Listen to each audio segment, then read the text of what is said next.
Ladies and gentlemen, boys and girls, geeks, nerds, and ambassadors everywhere. It is Saturday night, 7:30 p.m., and it is time for another GEEKASM here on the ambassadorial wing. And of course, I am your host, the Ambassador, and it's great to be back once again with another Saturday Night GEEKASM review. And it has been a long week, I'm sure, for many of us. And time to kick back and relax and enjoy ourselves, talk about some pop culture, talk about some movies, and just kind of unwind from a long week. So, and I want to thank everybody that's going to be tuning in this evening, whether you catch this live or on the replay. And of course, as always, make sure you hit that like button, smash that sucker real hard. Share this out with all of your friends. And of course, if you do catch us on the replay, make sure you leave your comments down below and let me know about anything that I talked about this evening. And of course, as the thumbnail indicated, we're going to be doing another doubleheader review, as we often do here on the GEEKASM review with the Ambassador. And tonight we're going to be discussing something a little modern and something definitely retro. And of course, going to be giving you all my review of the recent release of Cruella through Disney Studios. And we're going to jump back into the 90s with a great action flick, The Mask of Zorro, with Antonio Banderas, Catherine Zeta-Jones, and Anthony Hopkins. So, that all being said, I have posted the link, as I have been doing the last several weeks, for anybody that wants to come in and join me this evening as we break down Cruella and Mask of Zorro. But that being said, before I get started, I will take a few minutes and I will give you all my thoughts on the latest episode of Bad Batch, because, well, got some time to kill, and I figured, why the heck not? I did, and I also give you my thoughts on Loki, because I did watch the season 1 episode of Loki this past Wednesday, and I'll give you all my thoughts on that while I'm waiting for everybody to come on in here. But first things first, Bad Batch. I won't say I hate this episode. I won't say I was terribly bored, but at the same time, I wasn't terribly excited either. Honestly, this is an episode I think we all knew was coming in terms of Bad Batch. We knew that eventually they were going to have to address the issue of the inhibitor chips. We knew that Wrecker was having an issue with the inhibitor chips. And basically, we got a cameo from Captain Rex, and they dropped a few little hints here and there about where he's been and what he's been up to. Apparently, Captain Rex has been working with the rebellion against the Empire and doing his thing, at least from a limited perspective. But we did get another look at the planet of Baraka, which was featured at the opening of Jedi Fallen Order, and it looked cool. It looked good. But as far as the rest of the episode, I would be lying if I said I was terribly impressed with Bad Batch. It was okay. I'm just gonna call it like I see it. This episode, Bad Batch, was okay. It filled its purpose. Everybody got their inhibitor chips out, and we're on to the next thing, whatever the next thing is. So, and to the chat, Big Daddy-O John Bamford, good to see you, bud, and always a pleasure having you in the chat. John, you know the drill by now. You know what I've been doing with my Saturday night streams. The link is in the chat, so if you want to join me, you know what to do. But yeah, last week's episode of Bad Batch, excuse me, was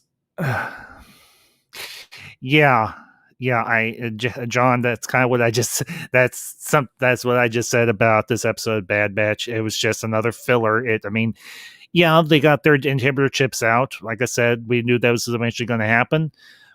We got a cameo with Captain Rex, and that's honestly about it. I mean,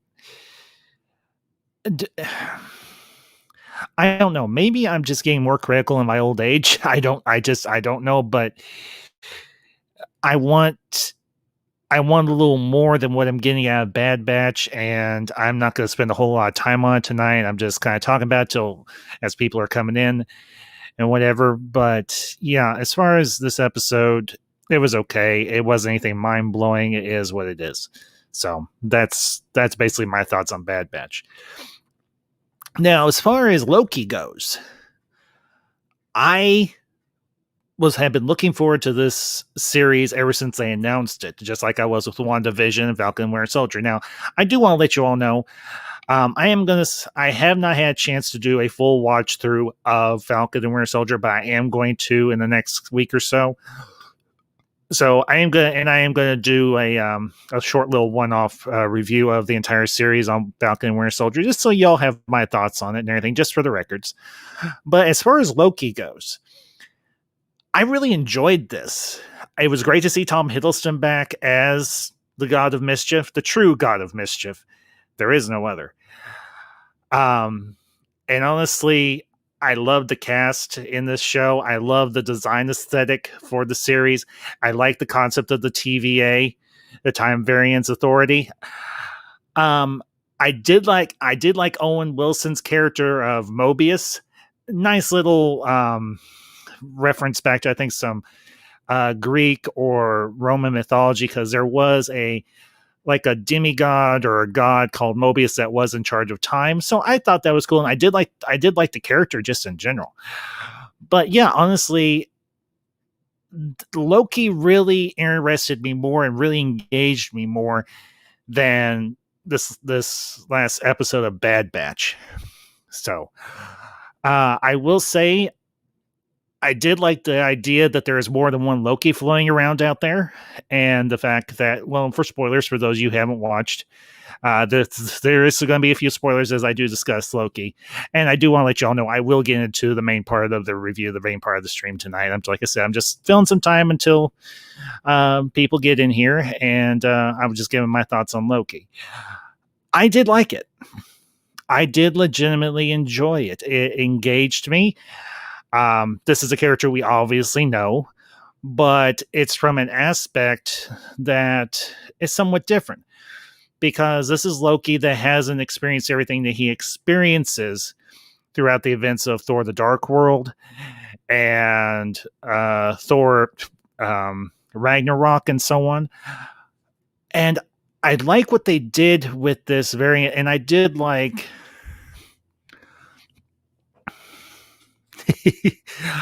and to the chat, George, good to see you as always. I'm on episode 3 of Bad Batch. It's not bad, but other than the first long episode, I'm not hooked so far.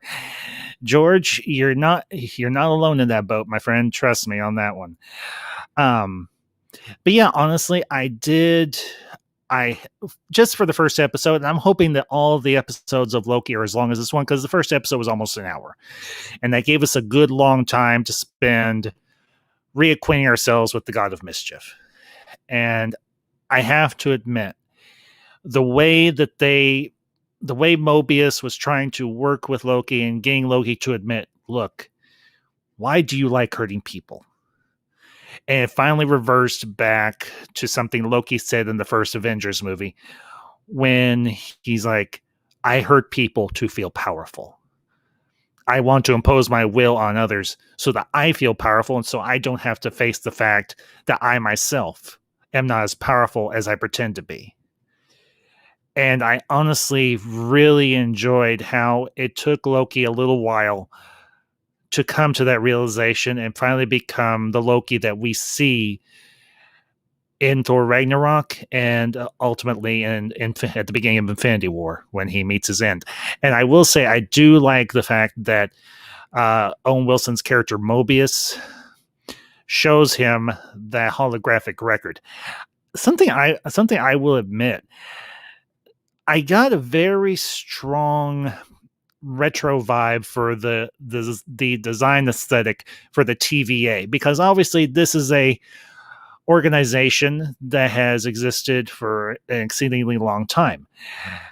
They do give some background on the TVA, and apparently in the way back when of the Marvel Cinematic Universe, or the MCU, or just the Marvel Universe in general, there was some sort of time war. And then you had the 3 time wizards.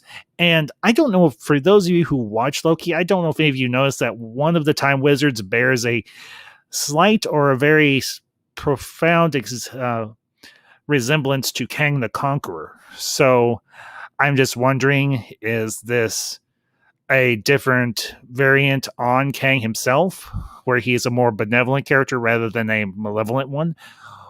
Or if it was just an Easter egg, which it very well could be. But as far as Loki goes, I do like... Oh, good Lord. Ah, gosh.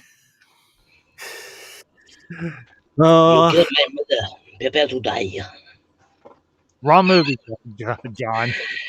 It's a bit of an inspiration. I think the movie's inspired by it. Don't you think? Maybe, I mean, they both wear masks. They've got a moustache guy. Come on. Yeah, maybe a little bit. I won't lie. Yeah, it is. I changed it to mother. That's a reference to Cruella. You killed my mother. Prepare to die.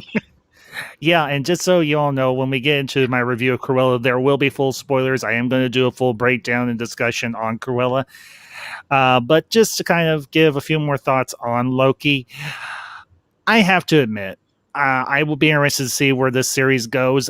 I know it drug a little bit, but honestly, it was a lot of character building, character time, world building, and that's something that you need for a first episode so that you understand the universe that you're in. Now, granted, this is within the MCU, but it's a different aspect of the MCU than what we've seen before. And honestly, I appreciate that fact. So I appreciate that they gave us time to get acclimated to the TVA, the Time Variant Authority. I like that. I like that whole concept. So, John, did you have a chance to? Did you watch Loki yourself? I did. What'd you think? Yeah, we're doing. What does that mean? I think. They don't hate me.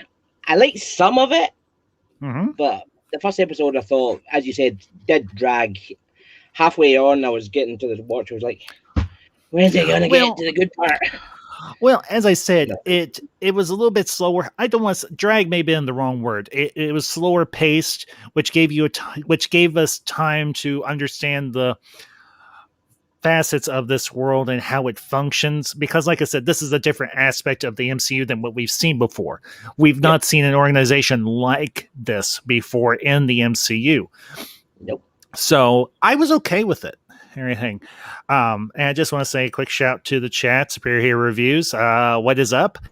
Well, right now we're talking about Loki. Here in a little bit, we're going to be breaking down Cruella. And then to round out the night, we're going to be doing a review of The Mask of Zorro with Antonio Banderas. And, of course, probably one of John's favorite leading ladies, Catherine Zeta-Jones. Oh, All right, John. I will bring up George's comment here. I feel like Loki will be a fan favorite series because of Tom Hiddleston's portrayal of Loki. He is iconic in the role. Yes, George, I would wholeheartedly agree with you on that one. Yeah, definitely. Yeah. The two actors in this are probably the two things that got it for me was Owen Wilson and Tom Hiddleston. They worked great together. When they were screen, that was the best moments when they were going over the backstory, kind of filling in the gaps and all that. But then I kind of felt like, why are they telling him all this? Doesn't that change the future and risk contaminating the whole Well, I think. Well, I think the issue. But, I think what they were doing was within their boundaries to do. It wasn't necessarily breaking any rules per se, because Mobius seems like he's a bit of a rogue agent. I mean, he still works within the system itself, but he's willing to bend. He's willing to bend the rules a little bit to get what he needs. In this instance, he needs the God of Mischief to go after another variant of the God of Mischief. So, and I really liked, and I'll bring up Superior's comment here. I liked the first episode. I also like how Loki was forced to his act see him acting like a spoiled little kid, got his mother killed along with a bunch of other chaos. Yeah, Superior, that was something that I brought up as well, because him having to sit there and watch his mother get killed over and over and over and see everything else that he did, seeing the relationship that him and Thor have later on down the road where they're actually amiable. No, and Superior, hey, that's fine, dude. No worries. I got what you're saying. But yeah, honestly, I did enjoy this and everything, and I do want to send a shout to the chat, Lewis Cox. Lewis, good to see you as always. Hey, Ambassador Wing, us love first episode of Loki, and the new episode of Bad Batch was good too. It was okay, Lewis. I'm not gonna say I hated it, but it really didn't move the narrative needle much. I mean, that's why I'm not. That's why I'm not spending a whole lot of time on it. I have to ask though, was Rex always blonde? I've seen that, and I was like, was Rex always blonde? Actually, he was bald. Was he bald? Oh, right. He was bald. Yeah, he was bald in this episode. So how is he? Are you sure? You look kind of blonde to me. It might have been the patch of hair patch of his head where his hair used to be, but he was bald. Yeah. Yeah. Because I watched that and I was like, wait a minute. If he's an exact copy, shouldn't he have dark hair? You know? Yeah, and either the clones either have dark hair. You know, I'm doing because if you remember, now, you'll never recognize me. Because here's the thing, a lot of the clones either shaved their heads, let their hair grow out, or whatever in the case of Hunter, or they did other things with it. So, but Rex was bald in season 7 of Mandalore of Clone Wars. But yeah, and I want to bring up George's comment here. I love how not now. You're not doing this to me now. Okay. Also, I love George's comment. Also, I'm happy to see Owen Wilson in shows and movies again. Feels like a long time since I've seen him in anything. Yeah, I think, George, I think Wilson took some time off from acting and everything. I don't know what was going on with him per se. But yeah, I think this was a good fit for him. I felt this was a good role for him to kind of get him back in the acting game again. I just hope that they don't go overboard with the whole comedy thing. Like, there was some minutes where I was like, oh, God, seriously? Yeah, and I do get that. Humor. But here's the thing, too. The thing you have to realize is that Tom Hiddleston and Owen Wilson, they can play the dramatic role and they can also play the comedic role. So I think that's what they'll do with this, is they'll balance it out nicely and everything. I don't think it'll be overly comedic and what have you. I do get what you're saying, John. I don't want it to become too cringy or too overly comedic, but I think this series, and if you've looked at the other live action Marvel series that they've done thus far with WandaVision and Falcon Winter Soldier, there has been humor, but it's been well balanced. And I think the same thing will happen here too, because they seem to know what they're doing over at Marvel when they're balancing their dialogue and their situations and everything, where you can inject a little bit of humor, but it's not too much on the nose. So, and I'll bring up Superior's comment here. George, I swear, half through the episode, I looked at my friend and was like, doesn't he give you an Owen Wilson vibe? I had no idea. It's like, yeah, George. He touched his hair and he got a moustache, and now you can't recognize him. It's all about the moustache. Oh. But yeah, honestly, I am very much looking forward to Loki. I'll be interested to see what they do with this series, and I will say this: they are setting up the whole multiverse and the whole multi-timeline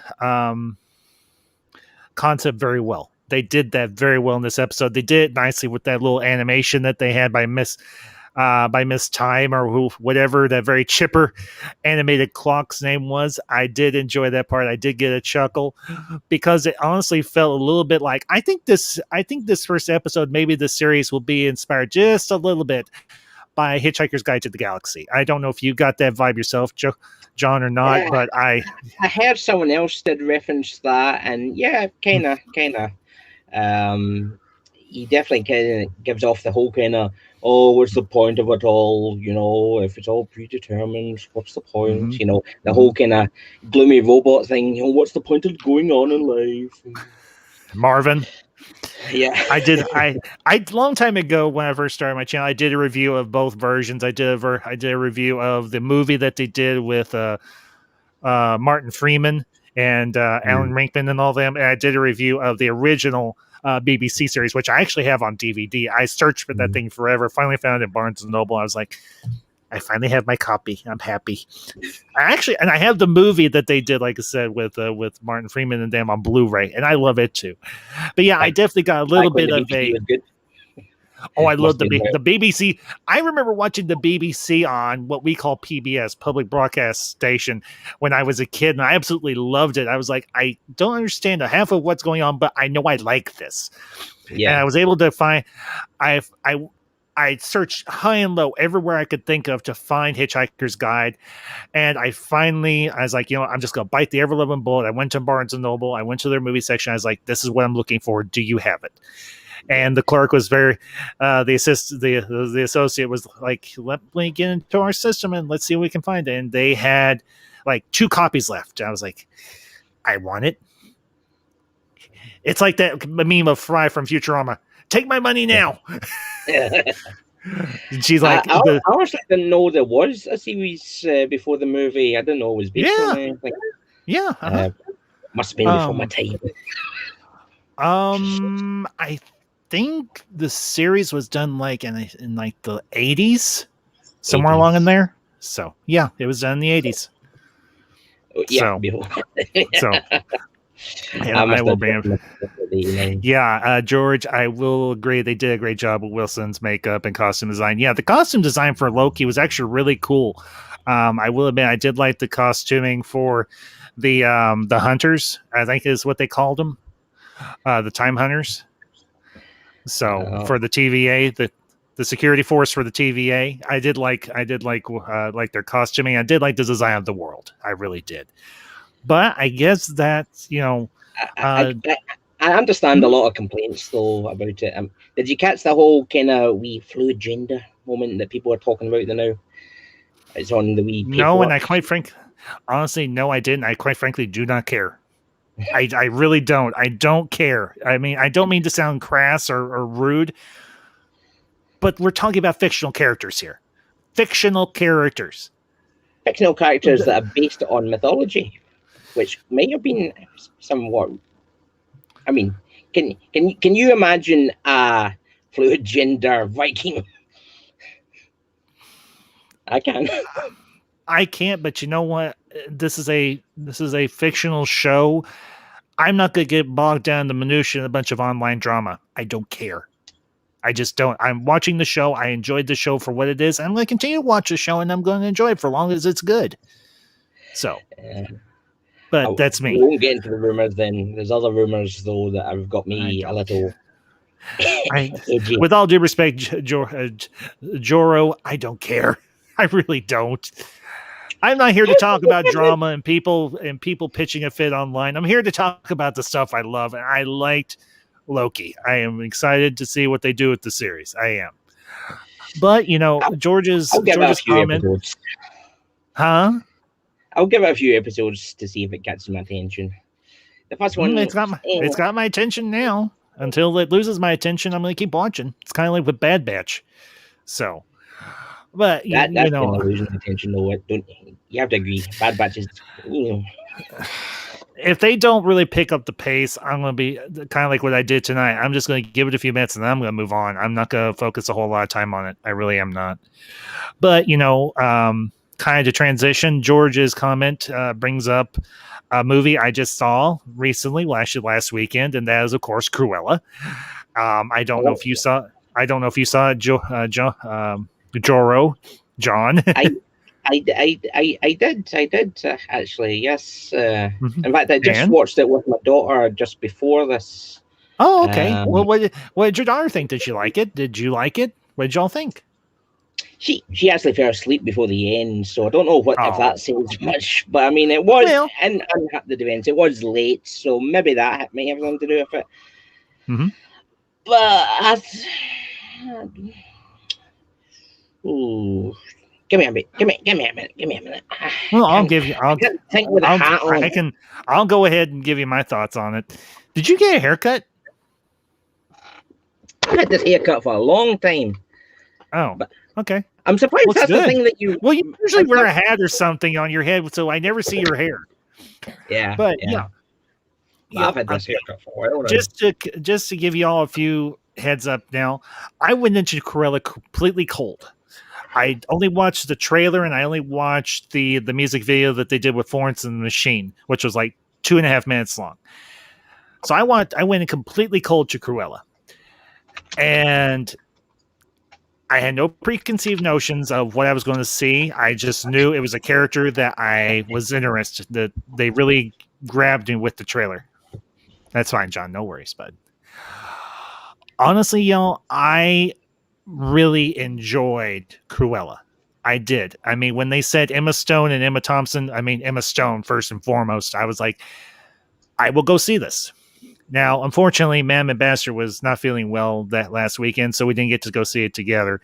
But we're going to try this next weekend to go see it. So just a heads up now, there will be no Saturday Night GEEKASM next weekend and everything. I might do something a little bit shorter or whatever next weekend or one day next week or anything. But and I'll keep you all posted, obviously, on social media as that goes along. But as far as Cruella goes, to kind of just really get into it, I thoroughly enjoyed this movie. I did. I know that there has been some pushback on in terms of the Disney live action remakes or adaptations that they've been doing over the last few years, and I get that because there are a few that I did not care for. One being the remake of Lion King. I didn't really care for that. Didn't even see it. Mam Ambassador, she watched the Aladdin live action. She liked it. I've been a little bit resistant to watching it and everything. But in terms of Cruella, the thing I liked about this. Yeah, darling. Oh, good Lord. I'm sorry, John. You're not Emma Stone doing that badass accent for Cruella de Vil. Okay, let me set this thing up. And like I said, this review is going to have spoilers. So if you don't want to hear anything, leave now. Go watch Cruella and then come back. But if spoilers don't matter to you, okay, fine. This is set in 1970s London. That hooked me right there when I read the synopsis of it. I think it starts off at late 1960s. Yes, yeah. It does. Yeah, it does start in the late 1960s with Cruella as a young girl with her mother. We'll get into that shortly. But I was hooked by just the sheer fact of the time period, 1970s London. This is right in the midst of this is, I think, post-Vietnam or just a little bit after Vietnam had ended, maybe. I can't remember for sure, but that's not important. I love the music. The way I describe this movie, it's like a 2-hour music video with a character that you are really engaged in. I honestly felt they did a... The music helps. If it wasn't for the music, I don't think it would have been as popular. The music keeps you engaged. I think without the music, it would have dragged a little. I would agree with that. But the thing is, this movie is very well balanced out. That is something I will say most wholeheartedly. Cruella was very well balanced, at least from my perspective, in terms of the story, the music, and of course, them making this character empathizable. You can understand where she's coming from. I know a lot of people have said, well, Cruella de Vil and the 101 Dalmatians, both the anime and live action, was just an animal killer, skinned animals for their skins. They have taken that and flipped it on its head in this movie. Completely. She's not an animal hater. She loves animals. She's not really anything. She's not a villain. She's not a... Well, the way I will the way I will look at the way I look at her, and this She's is the something I Punisher. said before. She's the anti-hero, Yeah, not quite the but I villain, think not quite the bad guy, but see, it's got a sympathetic backstory, so you can understand. yes, Yeah. and that is something that I really appreciate. I know it's something that they had done with Maleficent, but they did enough of a change with Cruella that it made it intriguing to me. The design aesthetic for the entire movie I was absolutely in love with because, like I said, this is Oh, 1970s London. I had not seen 1970s London, much less 1970s period. The architecture and the set design and also the costuming. Oh my gosh, the costuming for this movie was oh, amazing. on point. Now, I will say I loved Jasper and I loved oh for heaven's sakes, what's the other hinch guy's name? Darn it. Jasper was the skinny one. Who was the fat one? I'm trying to think. Darn it. This is going to drive me nuts. Anyway, her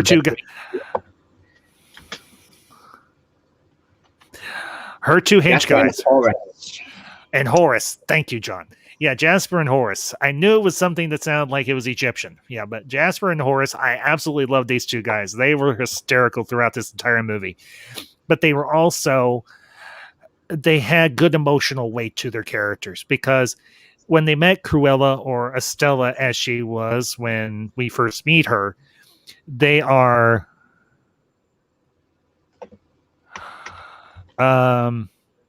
Lewis, honestly, I never watched Firefly, to be honest with you. I only watched the movie, and it really doesn't make a difference to me at this point. So I'm not really here to talk about Firefly. I'm here to talk about Cruella. So no offense, but as far as Firefly goes, they can do whatever they want with it. Unfortunately, the guy that was the leading force behind it, he's kind of out of favor right now. But anyway, yeah. Cruella. I can't see it working.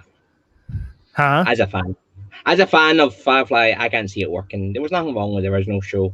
It's the only fault that it got cancelled, with the studio. Yeah, I agree.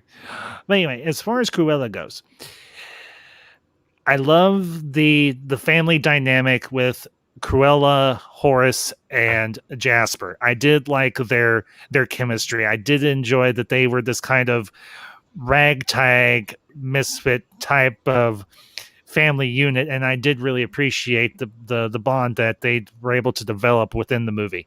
Lewis, it's okay, bud. No offense taken. It's just I'm not a real diehard Firefly fan. Never really have been. I watched Serenity, and it was okay, but as far as Firefly goes, I haven't ever had a chance to sit down and watch it. So, but it's as far as getting back on the topic here. One of the other things I really enjoyed about this movie is the concept, and particularly one of the main plot line of Estella or Cruella trying to make her way in the fashion business.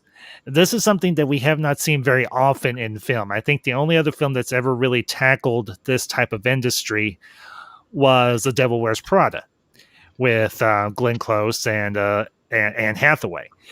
And I've heard people make comparisons to those from Cruella to The Devil Wears Prada, and I've seen clips of it, so I do understand where people are coming from.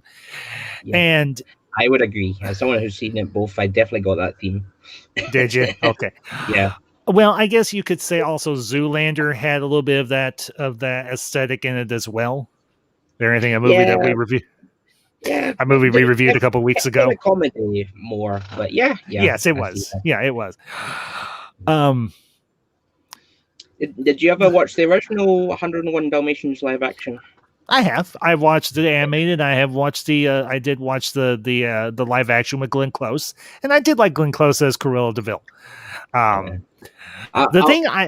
always liked the original Jasper and Horace. Hugh Laurie. You can't beat him. Oh, I know. Mm-hmm. Yeah, cool. But yeah, honestly, I love the whole rivalry aspect of Cruella versus the Baroness. And the thing I did find interesting is the fact that Cruella was born with the black and white hair. I don't know if you remember seeing that at the beginning of the movie with the flashback, but she was born with the black and white hair. But Correct she me if died I'm at. wrong. Wasn't Hmm? Devil Wears Prada also starred the one who played Cruella originally? Emma Stone? No, Not that Meryl I'm Streep. aware of. Meryl Streep, wasn't she the original Cruella de Vil in the live action?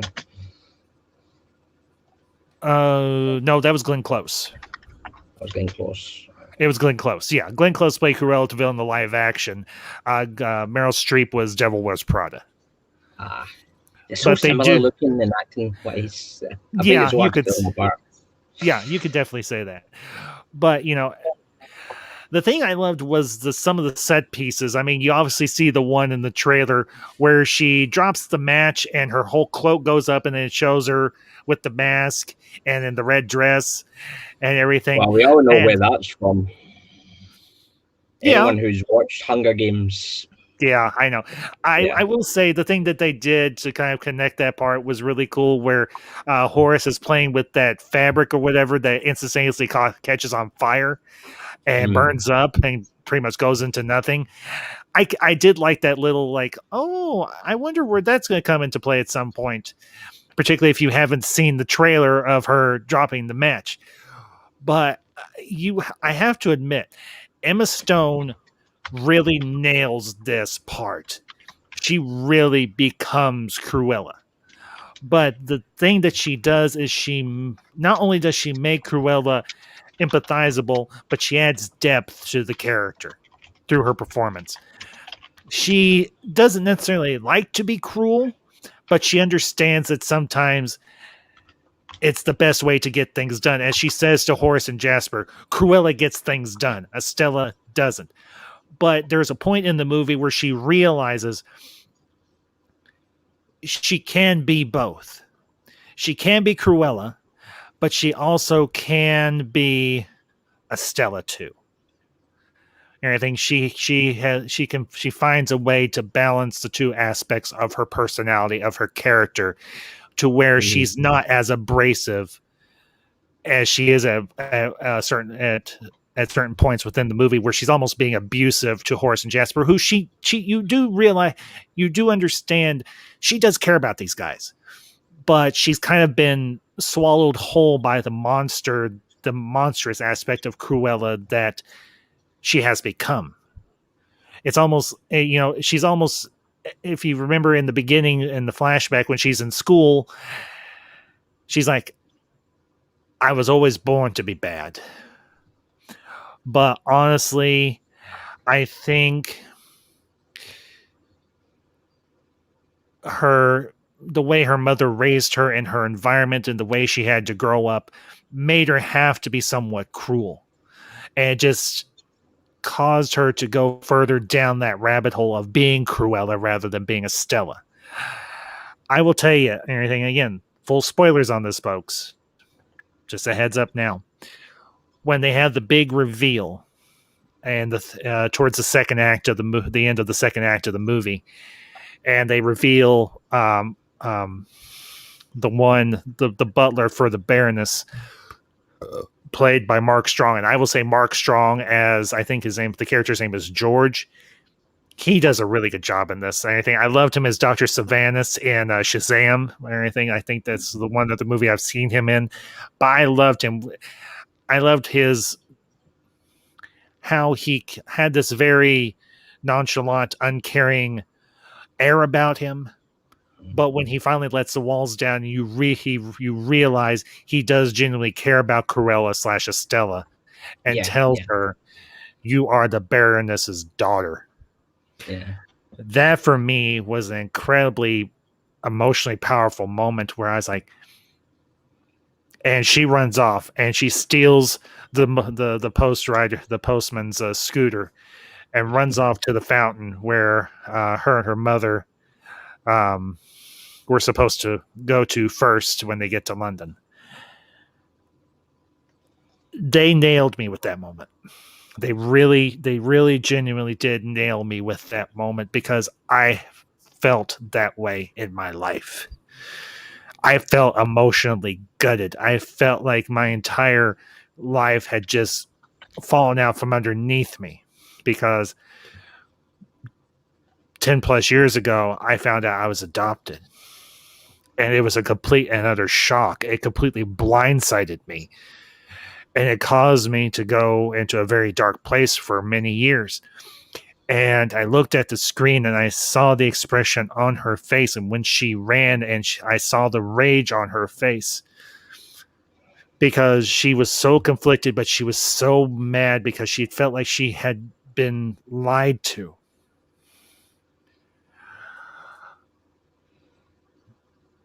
I honestly looked at Cruella and I said, I know exactly how you feel right now because I was there.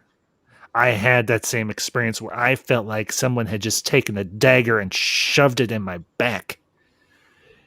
And that for me was one of the really great moments. This was when the movie for me really became something that I was emotionally attached to. And that's what I think good cinema or great cinema can do. When it hits you on an emotional level, and I imagine there may have been people in the theater I was in who may have not had the same experience as me, but may have felt something similar to me. And I'll tell you, there was a decent crowd in the theater I was in. I heard, there was people laughing the same time I was laughing. There was people gasping the same time I was gasping. People were engaged in this film. And I know there are going to be voices out there that are going to dissent and say that this is just another copycat. It's another cash grab or whatever it is. But I say to those dissenters, go back and rewatch this movie and give it a second chance. Because Emma Stone and Emma Thompson and the rest of this cast and the crew busted their ass to bring a very intriguing and interesting story and a different take on this character that I think resonates with a lot of people, myself in particular. And I do want to say to the chat, Geeks enjoys IT, Geeks LDG. Good to see you, bud. Thank you for tuning in this evening. Hope you enjoy the stream as always. And Lewis Cox, I'll bring up his comment here. Mark Strong is great as Sinestro in a not so good Green Lantern movie. I did not realize that he played Sinestro. So Lewis, thank you for bringing that up. Yeah. Yeah, you can recognize him with all the makeup. He's another one who he had a mustache on and a completely different person. Yeah. Well, and this is two times now. There was two times now that he had done a villain for a DC movie because he played Sinestro, as Lewis pointed out, and of course he played Dr. Sylvanus in Shazam. If you ever saw that one.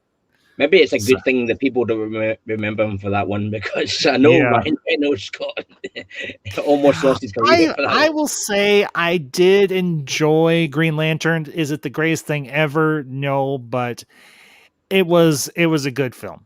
There were good aspects to it. There were good aspects to it, but.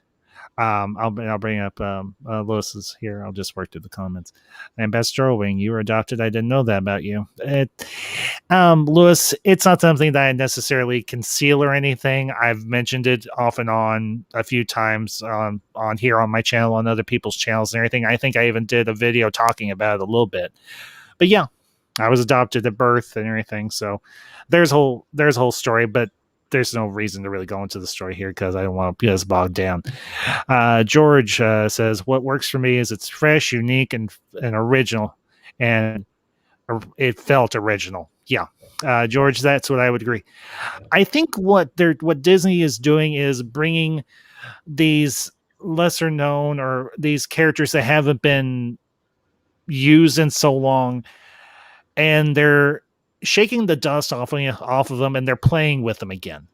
It's like an old toy that you had when you were a kid that was kind of buried in the back of your closet or buried in your toy chest or wherever you had it, and you forgot it was there, but you got it out and you're like, oh, I remember how much I loved playing with this when I was a few months ago or however long it had been.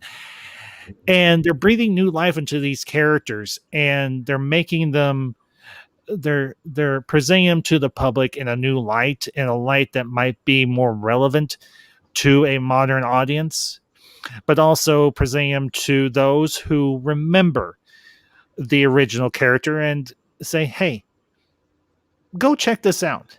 It might be worth your time. You might like it, you might not. Honestly, for me, or just watch the originals. I always prefer or the do originals. and hey, do both. Yeah. Because If here's anything, if anything, I would say one good thing is it Mhm. encourages you to go back and watch the originals to compare, to Yes. see, what you've missed, what your father grew up with. In fact, I'm hoping Yeah. to next watch the earlier versions with my daughter to see, what ones did she prefer, what ones did she like better. Uh, Yeah. because me personally, I love the classics. I think they're still timely. Yeah. Even whether it's the animation ones, they even did a TV series which I even enjoyed as well. Mhm. A lot of it was repetitive and kiddly, but I loved it because I grew up with 101 Dalmatians. It was one of the classic originals. Oh Before yeah. CGI, where they use actual dogs. And can you Mhm. imagine what the dog training must have been like, and how good the effects were? Back then, Mhm. and the Mhm. props. And I just loved the actors back then. They gave such a Mhm. great performance. Not that these actors didn't. These actors were mostly good. There was one or two which I Mhm. have a bit of a grief with, but majority of them I enjoyed. Um, Yeah. I know that Disney released a lot of little clips and everything leading up to the release of Cruella on YouTube and so on. And I did watch some of them after the fact, after I had seen the movie, because, like I said, I wanted to go in cold. I didn't want to have anything spoiled for me. And watching it after the fact and watching what the transformation that Emma Stone and Emma Thompson, everyone else, especially Emma Stone, the transformation that she goes through for Cruella is really interesting because it's a physical transformation, but it also helps with her performance. It I, makes it I really it liked makes her it look pop. and her accent. I could really Oh, believe oh yeah, her growing up to become that character. At least yeah. with the sound. I'm still curious if they're going to, in the sequel, Hmm. explain how she becomes the whole obsessed with fur thing. Does she run out of ideas and it's like we have to take it to the next step? Fur's in, so we have to get into fur, or are they just going to totally miss that? In which case, I'm not sure if I would enjoy the sequel as Well, much.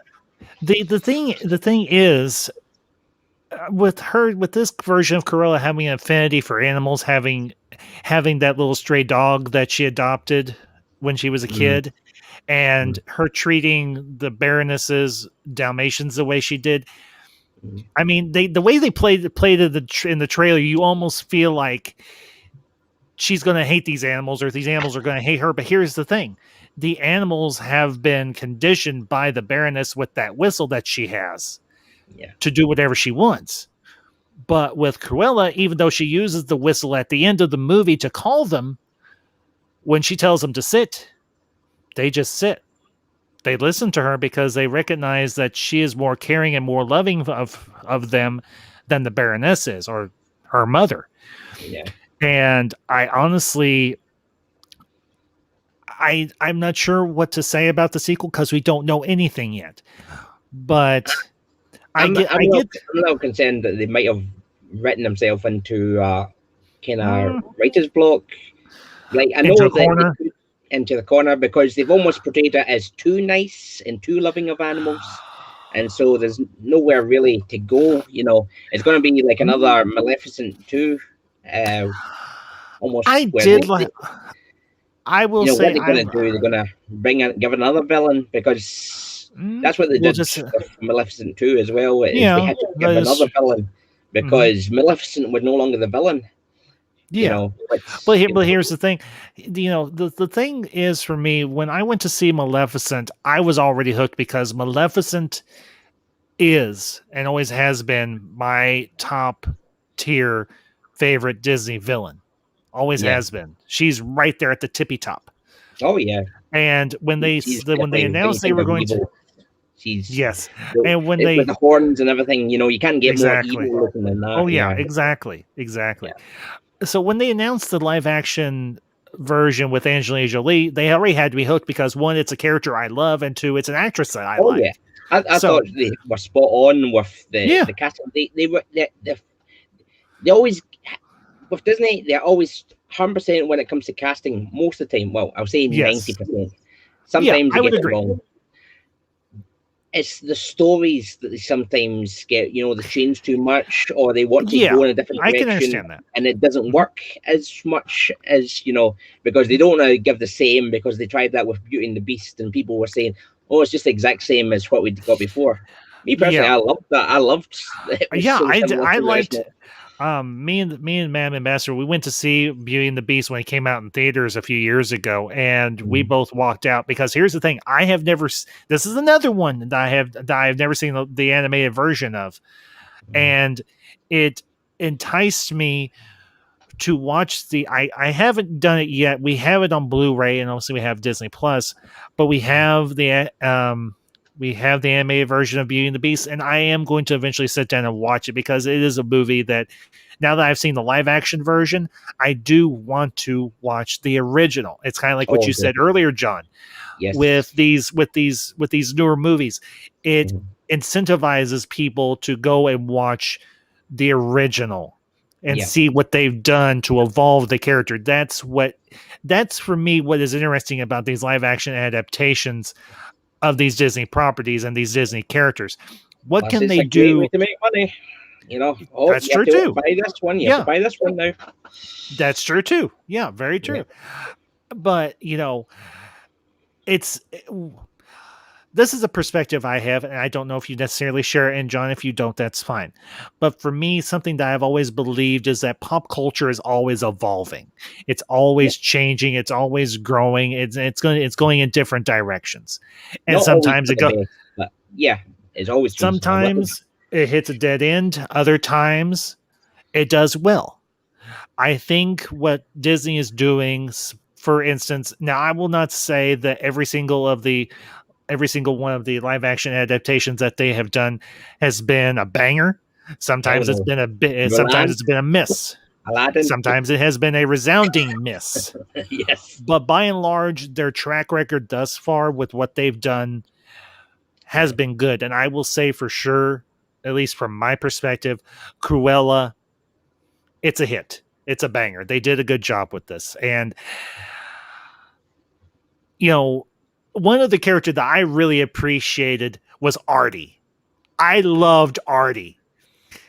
He was the guy that owned the secondhand clothing store there in London that she goes to. He Yeah. okay. I Um, always, I always thought he was going to be like the younger version of, you know, the French guy from the sequel, 101 Dalmatians 2, or I mhm. can't remember. You know, it was the French 102 guy, down. Mhm. 102 Dalmatians. Yeah, But I think he was a different character. I think you're Um, right. um, But I do like. I don't know if you notice this or if you're even familiar with it. He had that very David Bowie glam look to him, which was very popular in the 70s. The way he had the eye makeup around his one eye was very David Bowie David esque. Ray, yeah, yeah, Yeah, his hair, his attire, and just the character in general. I liked Artie. He was very cool and everything. I know some people may call him a bit prissy, maybe a little bit effeminate or whatever, but he whatever you want to call him. But honestly, I liked his chemistry with Cruella. And when she comes back after the last big disaster in the movie, or the big disaster in the movie where Horace and Jasper get pinched and yeah. everything, and she busts them out of jail, and and everybody thinks she's dead, and she goes to Artie's shop, and he's like, "Wait a minute, I know you." And she's like, "Of course you do, darling." I can't do it as well as Emma Stone did it because she absolutely nailed that accent. It's He not did, quite he did. British. It's a very exaggerated British Kind of accent, but very, it very works. aristocratic. Yes, I would say. very aristocratic. And I know some people may say, well, I could see the twist coming where she was related to the Baroness. Myself, I was shocked because they played it off so much that you never had them together long enough to where you picked up on the fact that they could potentially be related. So with that, when it did drop, you were shocked. And I was legitimately shocked, as I mentioned earlier. But the thing I love, one of the other things I love about this movie is the whole schemes sections of the film, particularly where she's doing the big reveals and everything of her look and her design. She's one upping the Baroness at every turn, and the Baroness is getting flustered, and she's like, "I'm just going to have to destroy her." Kind of thing. A little bit, it did, just a little bit. It felt a little bit like Ocean's, the Ocean's if you're a fan movies. Of heists and cons jobs, you would probably like some of the jobs that they do. I have to very out there. You know, some of them you don't even see coming, like the dress with the moths. I didn't see that one coming. Oh my god! Now that part I loved. Here's the thing: I love the design of that dress. That dress, and I'm saying this as a guy who isn't.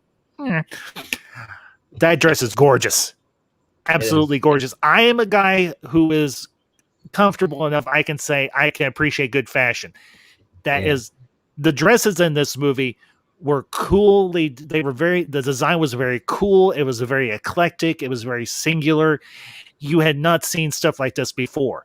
And the moth dress, I loved that. I loved that freaking dress. And I can see your cane there and everything, much like Cruella's. I love Cruella's cane. I won't lie. I did. I love the fact that she used a walking stick and everything. I thought that was actually kind of a nice manhandling these big men bigger than her. And the scene where she drops the match and her whole cloak goes up. Yeah, I love that part. I did. I absolutely loved that part. Yeah. But it did have some good moments for me. I will say that. Yeah. I have to say one of my favorite moments, one of my set pieces, is the dump truck dress. I love that part where the Baroness is making. Yeah, all the dresses are all one. It's all one dress. I didn't see that one coming. Yeah, that was way I didn't out either, there. but I loved it. I did. I absolutely loved it. I don't know if you know this or not, but the one scene where the Baroness is in the car and they trap her in the car, and then Cruella gets onto the top and she drops the skirt and everything. I think I think Emma Stone did that in one take, where they wrapped it all the way around the car. Yes, and that was that was no easy feat. Yeah, that was by no means an easy feat. That must weigh a ton, that dress. I mean, you can imagine the old-fashioned. Yeah. If you think of the old-fashioned dresses, where they had to weigh a frame underneath to keep it up. Lots of netting and stuff like that. Because it was so heavy and needed a frame to hold it up. So just that by itself, you can imagine it must have wore a ton. They must have had people at the sides with bits of string or something to help lift her. Something like that, they almost had to. But the fact that Emma Stone did that, I think, in maybe one or two takes and nailed it. Yeah. That was just awesome. Because let's be honest here, Emma Stone, she's petite. Yeah, but she is. Yeah, she's very petite. That's why I laughed when she was mishandling all these bodyguards with the cane one, and it's like, and I'm doing this in heels, by the way. I love that line. Yes. I did. I absolutely love that line. I did. Yeah, that one was a good one. The other thing, as I said, the emotional part of this movie was obviously her realizing the people around her are her family, and that's being Jasper and Horace and even Archie to a certain degree, and also obviously Mark Strong's character. Like I said, I think his character's name was George. That's the emotional core of the movie, and that's what sold me on this, because when she meets Horace and Jasper, they're kids and she's a kid too, but they may be a little bit older than she is. And to see the opening of the movie where she feels like it was her fault that her mother was killed, or Yeah, anything got killed because of her, and for her to finally realize this was not my fault. And I yeah. loved, I will say, I do like the voiceover, the narration sections of the movie by Cruella. And she's like, it's said that there is a mourning process.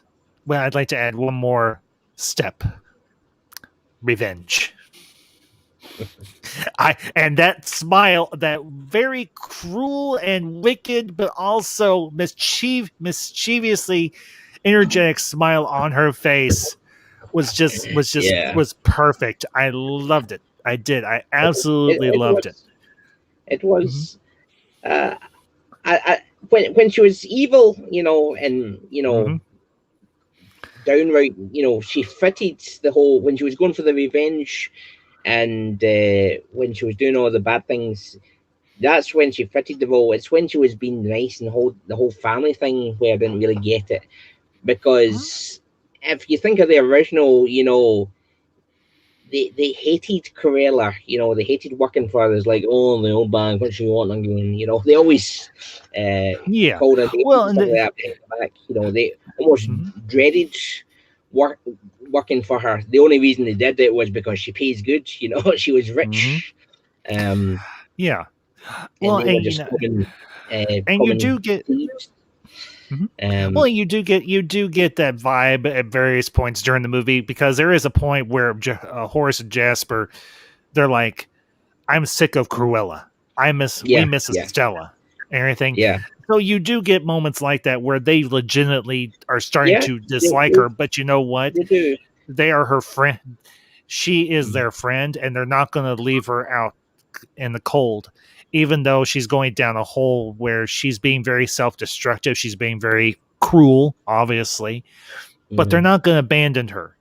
And that's something that I really appreciate, because there are times when you see a friend going down a road that you know they shouldn't, but you can't leave them on this. You can't leave them by themselves, because you feel like you need to be there, because eventually people like that do hit a brick wall.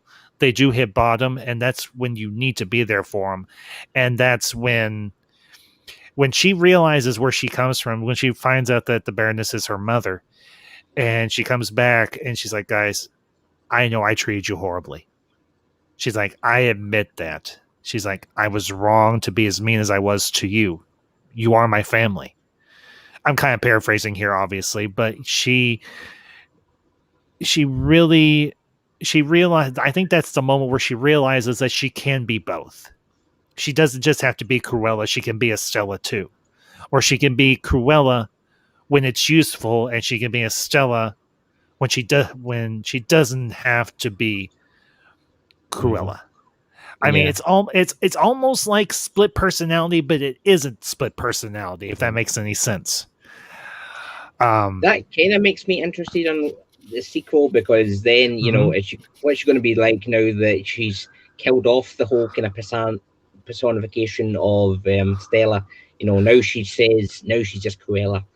Yeah, You Cruella know, Deville. And I will say I love the reveal of the car yeah, when yeah, the Deville, when yeah, Horace says it's a Deville, but it's spelled devil, and she's like, yeah. hmm, I like Deville. the I sound of like that. that. I kind of Yeah, like that. There was another moment that I did like, when she's on the balcony of George's apartment, and her and Jasper are talking, and she's and that's actually the moment where they introduce the car before Horace soups it up and everything, because you yeah. realize he does a lot of work on that car. And I will say the design of the car is gorgeous. I love it. Oh I yeah. did. Paint it black, just like this is the Rolling Stones song, and it's actually the song that's playing at the end and everything. Or well, yeah, after the yeah, it's at the end. But Jasper is talking with her, and I'm trying to remember some of the conversation, but basically he's saying, you don't necessarily have to kill her. You can just get her pinched. And she kind of looks at him over her shoulder, and she's like, "Pinch her? Sure, absolutely. but kill if the opportunity arises, or something to that effect. Yeah. I mean, that does show a little bit more of a malevolent side to her character, but she's not the full on Cruella that we are accustomed to. Yeah. And the normal Cruella probably would have killed her. Probably would have killed the Baroness, killed the dogs, and turned them into fur just out of pettiness. You know. In fact, I kind of expected them to do that. When I seen her in the dress, I was like, "Oh, have they actually done it?" That up. I was about to bring up that part because the Baroness is doing her one of her big fashion shows or whatever, and I will say the way they planned that whole thing out with the moth dress, them having to cut open the safe, and then the moths coming fluttering out, and then the band ramping up, and the fashion show there by the fountain, that whole thing, and then you see her in the dress and you think, oh my god, did she actually do it? And then later on you see the Dalmatians and you realize, oh, she didn't do it. That's just a really good fabric print that they did that looks like Dalmatian fur. Yeah. And I have to admit that was a really cool twist. But folks, if you haven't figured it out by now, I'm giving my utmost recommendation. If you have not seen Cruella, whether you go see it in the theaters, whether you wait for it to come out on home video, or whether you want to pay, if you have Disney Plus and you want to pay the extra to watch it on Premier Access, or just wait a few months until it becomes free, definitely go check out Cruella. It is, honestly, like I say, is a lot of fun. It's got a lot of great performances. It's got some great music. And it is just a really good time. I said, it is a 2 hour and 14 minute music video with some characters in it that you really can connect with and are really going to, I feel at least, are going to come to enjoy and appreciate. And Emma Stone, as many of my friends have said, she crushes it as Cruella, and she does. One thing I have to bring up and ask: what did you think of who they got for Roger and Anita? I liked them. I did. I liked them. I mean, they weren't in the movie a whole lot, but for the time that they were on screen and their parts, I was kind of hoping that it was just like a pet name that she gives to everyone, Anita, darling. And that wasn't her real name, I was kind of hoping that Anita was going to be someone else later on. And then when I realized, nope, it's definitely her. She's given her the dog. She's given her. And then I was like, why have they changed them? Why have they changed the characters? What was wrong with the characters that we had before? You still have those characters, John. They haven't gone anywhere. They still exist. As you said earlier, the movies are still out there. Yes, but now new generations are going to see these characters and think, this is what the characters should be like. But no, it's not what this character should be like. But, John, here's the thing. You brought it up earlier. The other movies still exist. Their parents or whoever is around them are going to say, hey, this is based on something that I watched when I was a kid. You want to check this out? And the kid is whoever it is going to say, yeah, sure, let's check that out too. I know. So but, it's not. I'm fundamentalist. We hate all that kind of woke. But John, this movie is not the least bit woke. No offense. It is not woke. They blackwash the character. Two characters. John, the original characters still exist. They haven't gone anywhere. The movies have not been erased. The movies have not been shoved in a vault somewhere. The original 101 Dalmatians still exists, both in animated and live action version. You can go watch them anytime you want. You can find them on practically any medium you want. This is an adaptation. This is an evolution, and all art, as I said before, is evolving. There is nothing wrong with what they did with Roger and Anita in this movie. It's an adaptation. It is not the be-all, end-all final word on this story. 100 years from now, 200 years from now, someone may look at this movie and say, I want to do an adaptation of this too. And they may do something completely different with it. Just saying. Yeah. I hope they don't. But you're probably right. They probably will, because they don't have any ideas, so they just rehash all the same idea. Or maybe someone will be inspired by this character to do their own story and do something completely different. It could happen. We don't know what the future holds. None of us do. He does, but that's it. So, I understand what you're saying, but that's not the way I see it. The original versions still are out there. They can still be watched. They can still be digested by the public. And this is just an evolution of that property. I think So it's them changing, diversification. I just think it's diversification for the sake of representation. I don't see it that Having way. a black character for the sake of having a black character, or an Indian character, an Iranian character for the sake of having an Iranian character. I don't see it that way. I never have seen it that way. I have a different perspective than you, John, and that's not me trying to poo-poo or just be belligerent or anything, but I don't see it that way. I mean, we live in a vast and diverse culture and a vast and diverse world with Yes, and we got that. We got secondary characters who were coloured. We had the bodyguards, we had the dog groomer. That's fine. I'm talking about original, already developed characters. That's where I draw the line. Let's ask the honest question here, John.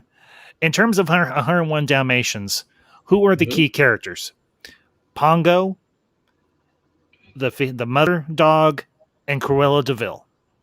Roger and Anita, their background. Let's be honest here. Yes, they are semi-important, but they are not the focus of the movie.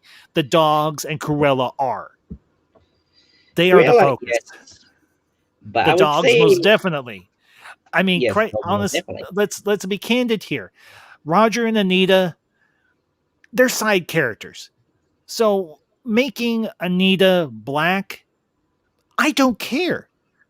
I legitimately don't care. I don't care that it's a interracial relationship, that they're eventually going to get married and have kids or whatever the case may be. I don't care, because it happens in real life. I've got coworkers that I've known from the time I was 18 who were in interracial relationships for a brief period when long before in life now, but I don't think it would happen in life during the time periods that they're talking about. This was the 1970s in London. London at that period was somewhat, and I know this is a word you're going to hate, progressive. They were more forward thinking. So I don't think the idea of an interracial relationship in the 1970s in London is that far-fetched. I would say it was more than likely could have happened. There were interracial relationships in the 1970s here in America, especially after stuff like that. So we didn't really have that over here as much. No, you didn't. But you know what? If Roger and Anita Darling are portrayed as an interracial couple, who's that going to hurt? Nobody. Not a single solitary soul. It's not going to hurt anyone. If anything, it's going to say to the public, the audience, whoever watches this, I know someone that's in a relationship like this. I am in a relationship like this. It doesn't hurt the narrative. It doesn't. It doesn't hurt the narrative of the story one iota. It did, and if they had done the same thing with the original, or if they had done the same thing with the live action that they did with Glenn Close, no one would have batted an eyelash. I will say less so for the animated version, because it probably was at a period where that would not have happened. But with the live action adaptation that they did with Glenn Close, not a person would have batted an eyelash, or much less cared, if Roger and Anita were a interracial couple, whether Roger was black and Anita was white, or vice versa. No one would have given two rips. Myself, most of all, I didn't care. I had friends I went to school with Yes, who that's fine. were We're not talking so, about real life though. We're talking about but stories that are already but established and but characters. but John, what I'm trying to get through to you is art often reflects culture. We live in a culture, we have lived in a culture for a very long time now, where interracial relationships and even to a degree, and even to another degree, same-sex relationships exist. Now, I won't get into that whole conversation in terms of same-sex relationships. That's not what I want to talk about tonight. But as far as Roger and Anita being an interracial couple, I don't care because the other stories still exist. They are still out there. They can still be watched. They can still be digested, and they can still be enjoyed. The same thing is true of Cruella. I'm sorry, I do not buy into this narrative that pop culture and movies and media have to become stagnant, that they have to stay the same, that it has to be a panel for panel, beat for beat retelling of the same story over and over. Cruella, to me, was an interesting concept. She was an interesting character. Emma Stone and the people that worked on this movie busted their ass to give us a good story. I felt that they did. As Oh far as yes, Roger and good job. as Yes, far as Roger and like I said, Anita Darling being most of the cast I had interracial, no problems I with. don't give two hoots in hell. I don't. I know what you don't. You like everything almost. You're the I don't hardest like person. everything. But I give it a fair hearing and a fair shake, and I look at from through a lens that I have developed throughout my life. I don't see it in the perspective you do. You have your perspective, I have mine, and that is completely fair. If something is crap, I'm going to say that it's crap. These last couple episodes of Bad Batch, they have been mediocre. They have not been what I would measure as good quality. Mediocre, but Loki, I still thought they were alright. the first few were fine, but as the series has gone on, it started to drag. And I will be the first to say it. The last few episodes, the last 2 or 3 episodes of Bad Batch have drug. But as far as this whole issue with characters, races being changed, I do not see it as the issue that other parties would. To me, it is not a problem. To me, it means jack diddly. It means piffle. It's not important. I mean, if you want to move on to the next topic of the night, we can talk about the fact that Anthony Hopkins plays a person of color. He's Spanish and he's English, but no one batted an eye when they cast Anthony Hopkins in The Mask of Zorro, which is centered around a Spanish or Latin character. No Because one he gave was a a good rat's. actor. Precisely. Roger and Anita I were wouldn't portrayed. say these two are that good. They may They were. not be good, but do they really diminish the story? I don't think so. The focus is not Roger and Anita. The focus is Cruella. It, In the terms of The Mask of Zorro, it diminishes Anthony, it if the next Cruella 2 is going to be 101 Dalmatians. maybe, maybe not. We don't know Then for that sure means yet. we're going to get more of these characters. And what's wrong with that? I didn't like them. They were the weakest part of the movie, I thought. Then ignore them and focus on what you did like. Focus on what you like rather than what you don't. I'm just saying. I mean, I'm sure there were people, maybe a small minority of people that didn't like the idea of Anthony Hopkins playing someone of Spanish descent. But you know what? Everybody liked his character. Everybody liked his performance because it's freaking Anthony Hopkins. Not to mention, Mask of Zorro is a kick-ass movie. I don't think I mean, it came out. anyone would ever said that back then. Maybe nowadays they might say that, but back then, You know, no one I think cared. a very small vocal minority might, but not the majority. Most people would look at this movie and say, "This movie is kick-ass."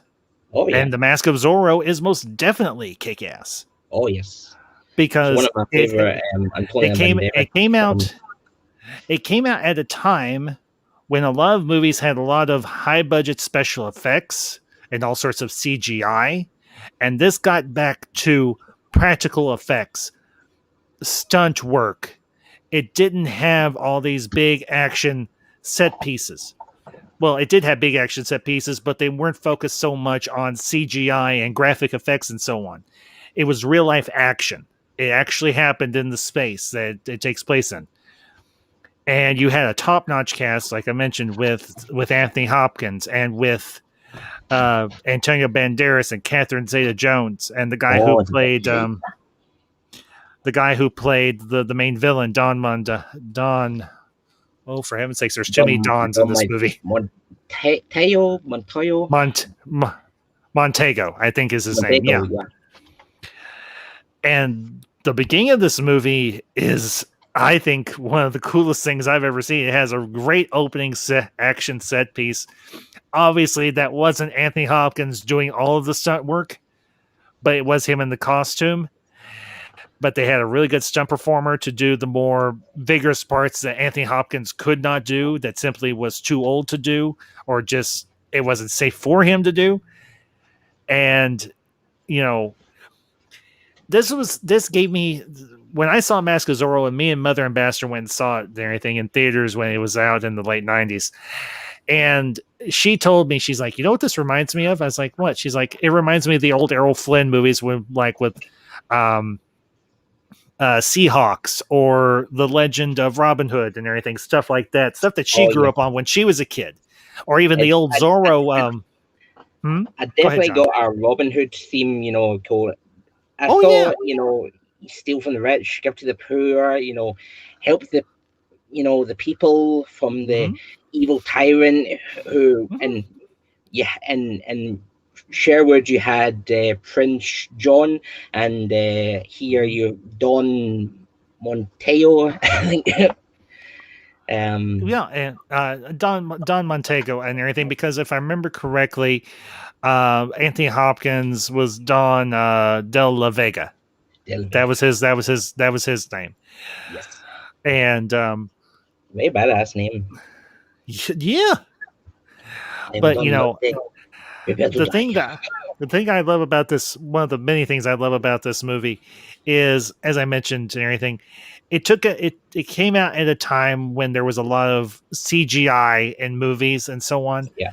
But it was done a lot more practical effects. It was done with a lot more practical effects. I mean, that explosion at the end where they blow up the mine, and it is all 100% real, and that explosion was impressive. They could only do one shot on that. They had to get it right the first time. Yep. Exactly. Yeah, it's one of those things. Whenever I get around to doing my reviews of the Lord of the Rings trilogy, when they were destroying Barad-dûr, they could only do that once. Hey, Zach. So, hey, Zach. Zach, we're talking about Mask of Zorro, so if you want to join, links up at the top of the chat, so you're more than welcome to come in, and we're going to be discussing Mask of Zorro for a little bit, so that's entirely up to you, bud. You definitely have a lot of other kind of like the Scarlet Pimpernel, the Highway Horseman, Stick 'em Up, it inspired a lot of, there's a lot of movies that you get the same kind of themes and highway robbers, with the masks. It's hard to look back and say, what was the first movie that wore the mask, was it the Highway Robbers or was it Zorro? Because I believe Zorro was based on a book or comic or something like that. I can't remember. I'd have to do some digging because I honestly don't recall. I know there was an old silent black and white serial, and I think there was even a sound serial of Zorro way back in the day. I know that there were other Zorro movies that had come out before this. Obviously, you had the one Zorro the Gay Blade with for heaven's sakes, what's his name? Dang it, this is going to drive me nuts. The guy that's always really, really tan. Oh, just, good grief. I hate this because I'm usually really good with names. But yeah, this is just another another in a long line of adaptations of the Zorro universe, the Zorroverse, if you prefer. Yes. But I have to say, this was a very, very heavy and very grim and very dark story at many points during the whole thing. I mean, obviously, you had the whole plot line where Don Montego kills De La Vega's wife and takes their daughter and has him shoved in prison. Yeah. And you have Antonio Band. He didn't actually kill him. He didn't want. He No, wanted. he was by Yeah. accident. Yeah, it was Yeah. definitely by accident. Yeah. And of course, you've got Antonio Banderas' character. His brother's killed. The guy that they are working the cons with, he gets slapped in jail, and he's all by himself now, and he's trying to figure out what to do with his life. And he's like, I'm just gonna get myself drunk and go kill the guy. And Yeah. then this is after Anthony Hopkins' character gets out of prison or escapes from prison. And I have to say, I loved the whole escape plot that he pulled off in the movie, sneaking out in the dead man's burial sack, essentially. Yeah. I For, loved. for a guy his age, this film really made him look badass. Yeah, it really Yeah. did. I mean, this was. I mean, Anthony Hopkins. Let's be candid. He has had a consistently good career and everything. He's had a few stinkers here and there, but the body of his work is very sound. But that was what was interesting about this movie is it was a very dark and very heavy story at many points, and you would not expect that for a summer blockbuster. Oh yeah. I mean, you've got people getting their heads cut off. You've got people getting their hands cut off. You've got women being killed and daughters being kidnapped and people absolutely and all sorts of. You've got sword battles. You've got gunfights. You've got all of this stuff, but it's a revenge story, but it's a very well crafted revenge story. It's very accurate though, because the Spanish, I mean, just look at the cartel. They're well known for how you don't want to get on the bad side of the cartel because they are deadly, they are vicious. You think the Italian gangsters were bad for their neckties? The cartel, oof, like you said, cut off hands, cut off heads, cut off tongues. Yeah, they know how to put fear into people's hearts. Yeah. Well, and the one American Army Colonel, Captain Love, he had a very vicious streak to him as well because he kept people's heads in jars and people's hands in smaller jars.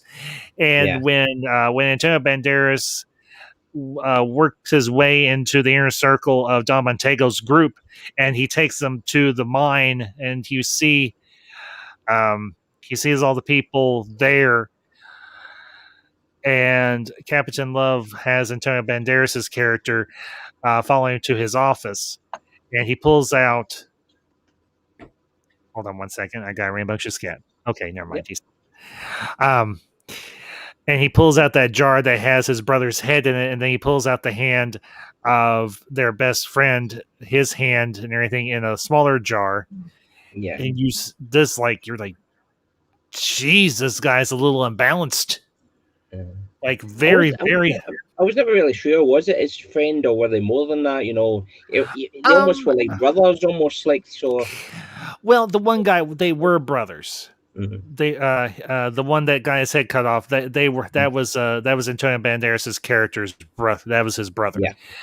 The other guy who got his hand cut off, that was their partner in crime. I would say that there was somewhat of a family. The one that tries to do the flying act and gets shot. By Captain Love. Yeah, definitely. I've never had to kill a man twice. How amusing. Especially one that was a good line. Yeah. I will now, and something else I do want to bring up is Catherine Zeta-Jones's character. She's beautiful, but she's deadly. But she's badass. She's badass. Yeah. Oh, and that's kind of why you want strong women. go back to these periods. You had Alien, you had Xena Warrior Princess, you Yeah. had Catherine Zeta-Jones. This back then they knew how to do badass women, Well, and that's and why I wanted to. That's kind of why I paired these two movies together, because they do showcase two very well crafted and performed strong female characters in terms of Cruella and Catherine Zeta-Jones. yeah, I think these two ladies, they kick ass. Granted, Cruella does it with fashion and a cane. She does it with a gun and the sword and her own wits. Now I do remember the trailer where they're in the stable, the really big stable. They're having the sword fight, and and Zorro does a few little cuts, and everything falls off. The only thing that's covering her goodies is her long black hair. And here is Mr. I call that the Nivan look, because there's a game where you've got this video game character, and she's exactly like that from the Devil May Cry series. Her name was Nivan, and she's well known with being scantily clad, totally butt naked, but she's just got a long, like, Rapunzel hair that goes away down and covers everything, Yeah, I am doesn't leave much familiar. imagination, Yeah. Mr. Leary, good evening. Good to see you once again. Yeah, it's good. How you doing, bud? I'm good, man. How are you guys doing? Can't complain. So great. My little sword. Don't ever leave, John. Don't ever leave yourself open like that around me. So Zach, your thoughts? Mask of Zorro. I don't need to compensate, so I have a little sword because I don't have to compensate. Well, it's it's a positive impression. Okay. Anthony Hopkins is one of my all-time favorite actors. Oh, yes. The way he can just pull you into a scene is just phenomenal. Oh, yes. And he definitely earned that recent Globe that he got for Best Actor. I was thrilled about that. I really like that 100%. Yeah. Anyone who says he didn't is an idiot. And this is probably the essential, I would say, the essential Antonio Banderas part, right? This kind of defines him as an actor, right? Yes, and he's got the voice, he's got the charisma, he's tremendous. Everybody loves Antonio Banderas in that part. So you've got just a great supporting cast, some names I remember and some that I don't really, but everybody seems to do a great job in the film. And who the hell is the director? I can't remember. Give me just a minute. I've actually got the movie right over here. 2 seconds. Oh, okay. John, every time I see you, you've got a costume on. Oh, yes. I always like to put on a show, like to make people happy, people laugh. Well, how's the channel going? I've been quite busy lately, so there's not a lot of content went on. I've not actually really started. I've been trying to get people on to do another live stream, but it's been quiet trying to get people on. Yeah, hey, you can invite. I'd do it. Yeah, John, yeah. You bet your ass I'd do it. John, of course I would do it. You know this. Let's see, director. I didn't invite you on last time, remember? You didn't invite. Are you talking to me or him? Ambassador. Okay. The first when I got 100. It's been a while since. I would love to have you on. To answer your question, it was actually directed by Martin Campbell. That doesn't ring a bell at all. Yeah, don't feel bad. It doesn't for me either. Let me look him up. Well, I'll say this about the film. It's got a clear vibe to it. It's got, you can tell it's got a vision behind it, which is something I can appreciate. Wait a minute. Didn't Martin Campbell direct Casino Royale? Let me look him up for you. He you know how we were talking about Green Lantern? He apparently directed that. Oh my God. So here he is. Mask of Zorro, known for Mask of Zorro, Casino Royale, and Green Lantern, sadly. I knew it. That's embarrassing. Yeah, but 2 out of 3 ain't bad. Just saying. No, he's done some good stuff, man. Goldeneye, he did.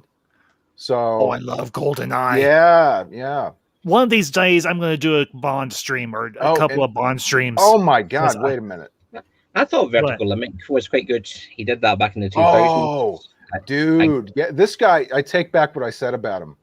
So he's got it. I just mentioned 3 good ones: Mask of Zorro, Casino Royale, Goldeneye. Here's the icing on the cake. Okay. The Foreigner with Jackie Chan. Yes. Oh, that's a reason why. Gosh. So I heard that was really good. It's tremendous. Yeah. I've heard it was really good. I saw the trailers for it, but I never got a chance to see it and everything. I'll definitely have to check that out because Jackie Chan, I love Jackie Chan. Yeah, me too. Oh, tremendous. Oh, yeah, he's great. He's You got to see him in The Foreigner. Older than you, Ambassador, but I still wouldn't want to mess with him. No, I wouldn't either. And to the chat, Tim Possible, good to see you, bud. Hope you're having a good night. And we've gotten through. I don't say we've gotten through, but we've we wrapped up our discussion of Cruella, and we're currently talking about Mask of Zorro. So, Tim, you know where the link is. You want to join us? It's there. Yeah, Zach, please. Can I share my thoughts on the last Bad Batch? You said that maybe I could last time, or yeah. The floor is yours, sir. Please. It's another dud, man.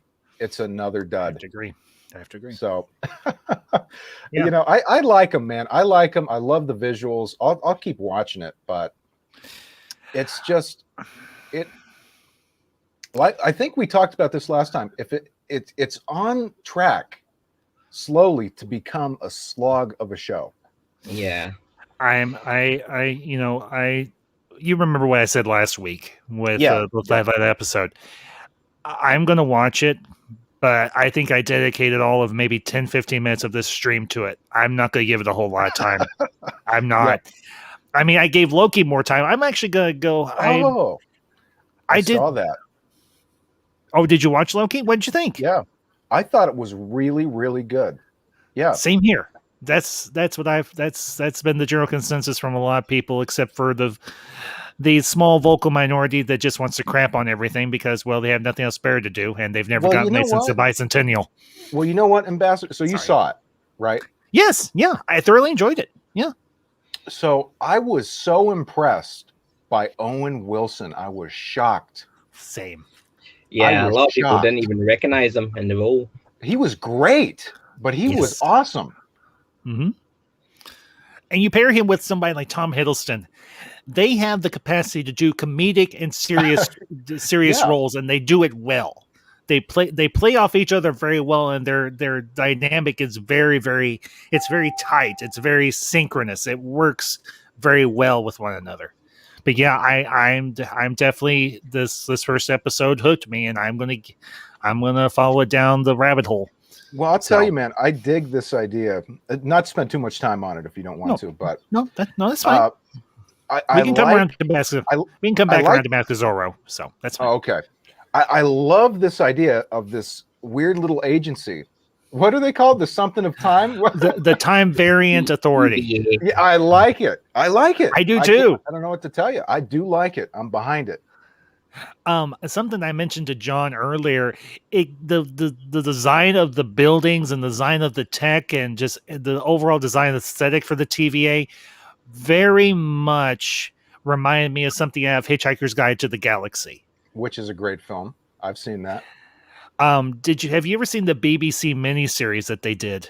I just saw the film. Yeah. Okay. I love the film too. The one with Martin Freeman and Zoe Deschanel and Sam Rockwell. Actually, it was one of the very first things I ever reviewed on my channel way back when and everything. I did the comparison of both of them because I liked both of them. I remember watching Hitchhiker's Guide, the BBC production on PBS when I was a kid, and I was like, I didn't understand everything that was going on, but as I got older and I was able to watch it, and I finally found a copy of it on DVD, and I have it in my collection. I have it too. I'll go back. I own it too. Yeah. Oh, do you? Yeah. Okay. But yeah, with Loki, they were able to bring him up to speed, at least this version of Loki, to where he's the Loki that we know, so to speak, from later on down the road after the events of Dark World and Ragnarok and before his end in Infinity War. And they did that very well. And this realization that he was the one that was always afraid, and he was the one that was trying to lord power over everyone. And I really like that conversation between him and Mobius, Owen Wilson's character. Yeah, well, you know what? He seems introspective. And he seems like a character that is more interesting than the character has been in the past, where the character has an opportunity to evolve into a multi-dimensional character, which would be very intriguing to see how this goes, because it's you had that powerful scene where he sees his own death, right? Which was, have you seen it, John? I'm not spoiling anything, am I? No, I've seen it. Oh, good. Okay, I liked it, but I wasn't as blown away as. You didn't like it. Okay, well, let me finish this, and then we'll get your opinion on it. I'm curious to hear the counter opinion. Okay, yeah. I was moved by that when he saw his own death, and I imagined what that would be like to sit there and look at the rest of your life and see all those major moments, right? So to me, it was pretty damn cool, and I liked Owen Wilson, and I liked that you had some good comedy in there. Oh yeah, the guys around the office use Infinity Stones as paperweights. Paperweights, yes.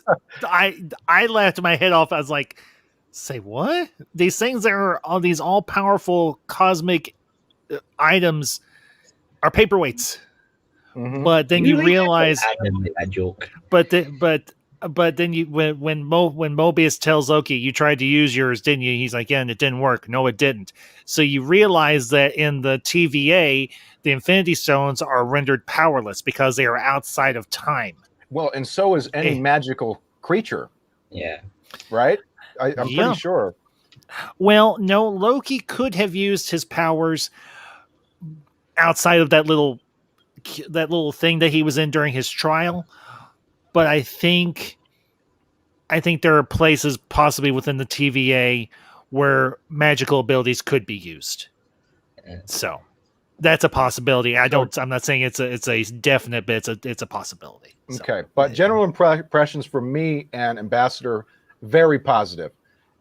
John, what are people saying out there who don't like it? So a lot of people are saying what people are not liking is they thought, one, the jokes, just too many Disney jokes. People hate these cheesy, cringy jokes, and I'm one of them. That was one of the things I hated about Thor Ragnarok. Thought it was a great movie, but just too many bad jokes.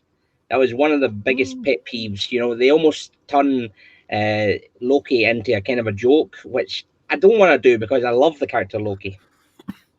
Well, so just to see him getting mishandled and stuff like that, it's a good. Let me clarify this. Yeah. So when you say you don't want to see them doing that to Loki, do you want an intimidating version of Loki? Is that what you're saying? I much preferred the intimidating. See, from the first Avengers when he was one of the most well-known villains. Right. I preferred that. So I like that we're going to get another version of Loki. So I hope that they kind of do a more evil version with that. But there's a rumor going around, which I hope to God isn't true. I don't know if you follow the comics, but in the recent Disney comics, they changed him, made him a female. And so people are saying, it's going to be the female. I don't really care. I've you know what, John, I've given up on giving a goddamn on what they do with different characters. I don't really care, man. I got what I like, and but I hear you. Thank you. It's weird. It's a little weird, but that's kind of my stance on it. Definitely weird. But I liked some of the moments. I didn't totally hate it. It got me enough that I definitely would go back to watch episode 2 at least to see if it gets better.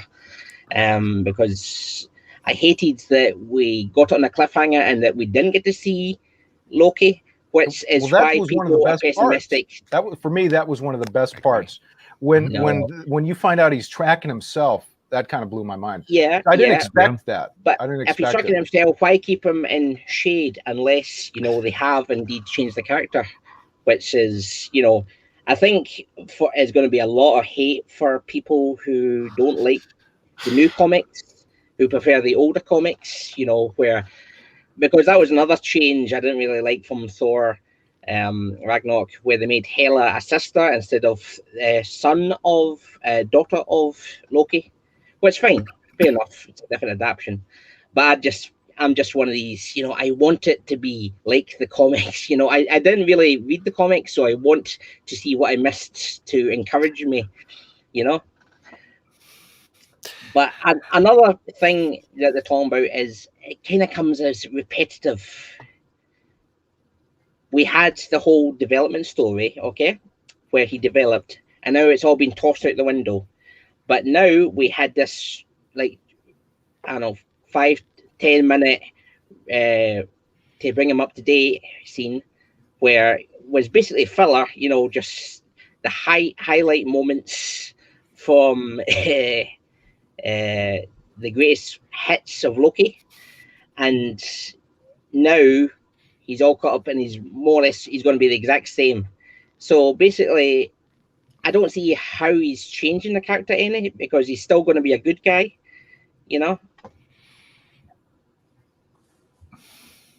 Basically, they've went from A to B and did repeat the story exactly the same, just from a different way, and that I think is just a bit lazy. At least that's what people are saying. Well, did you want to jump in, Ambassador?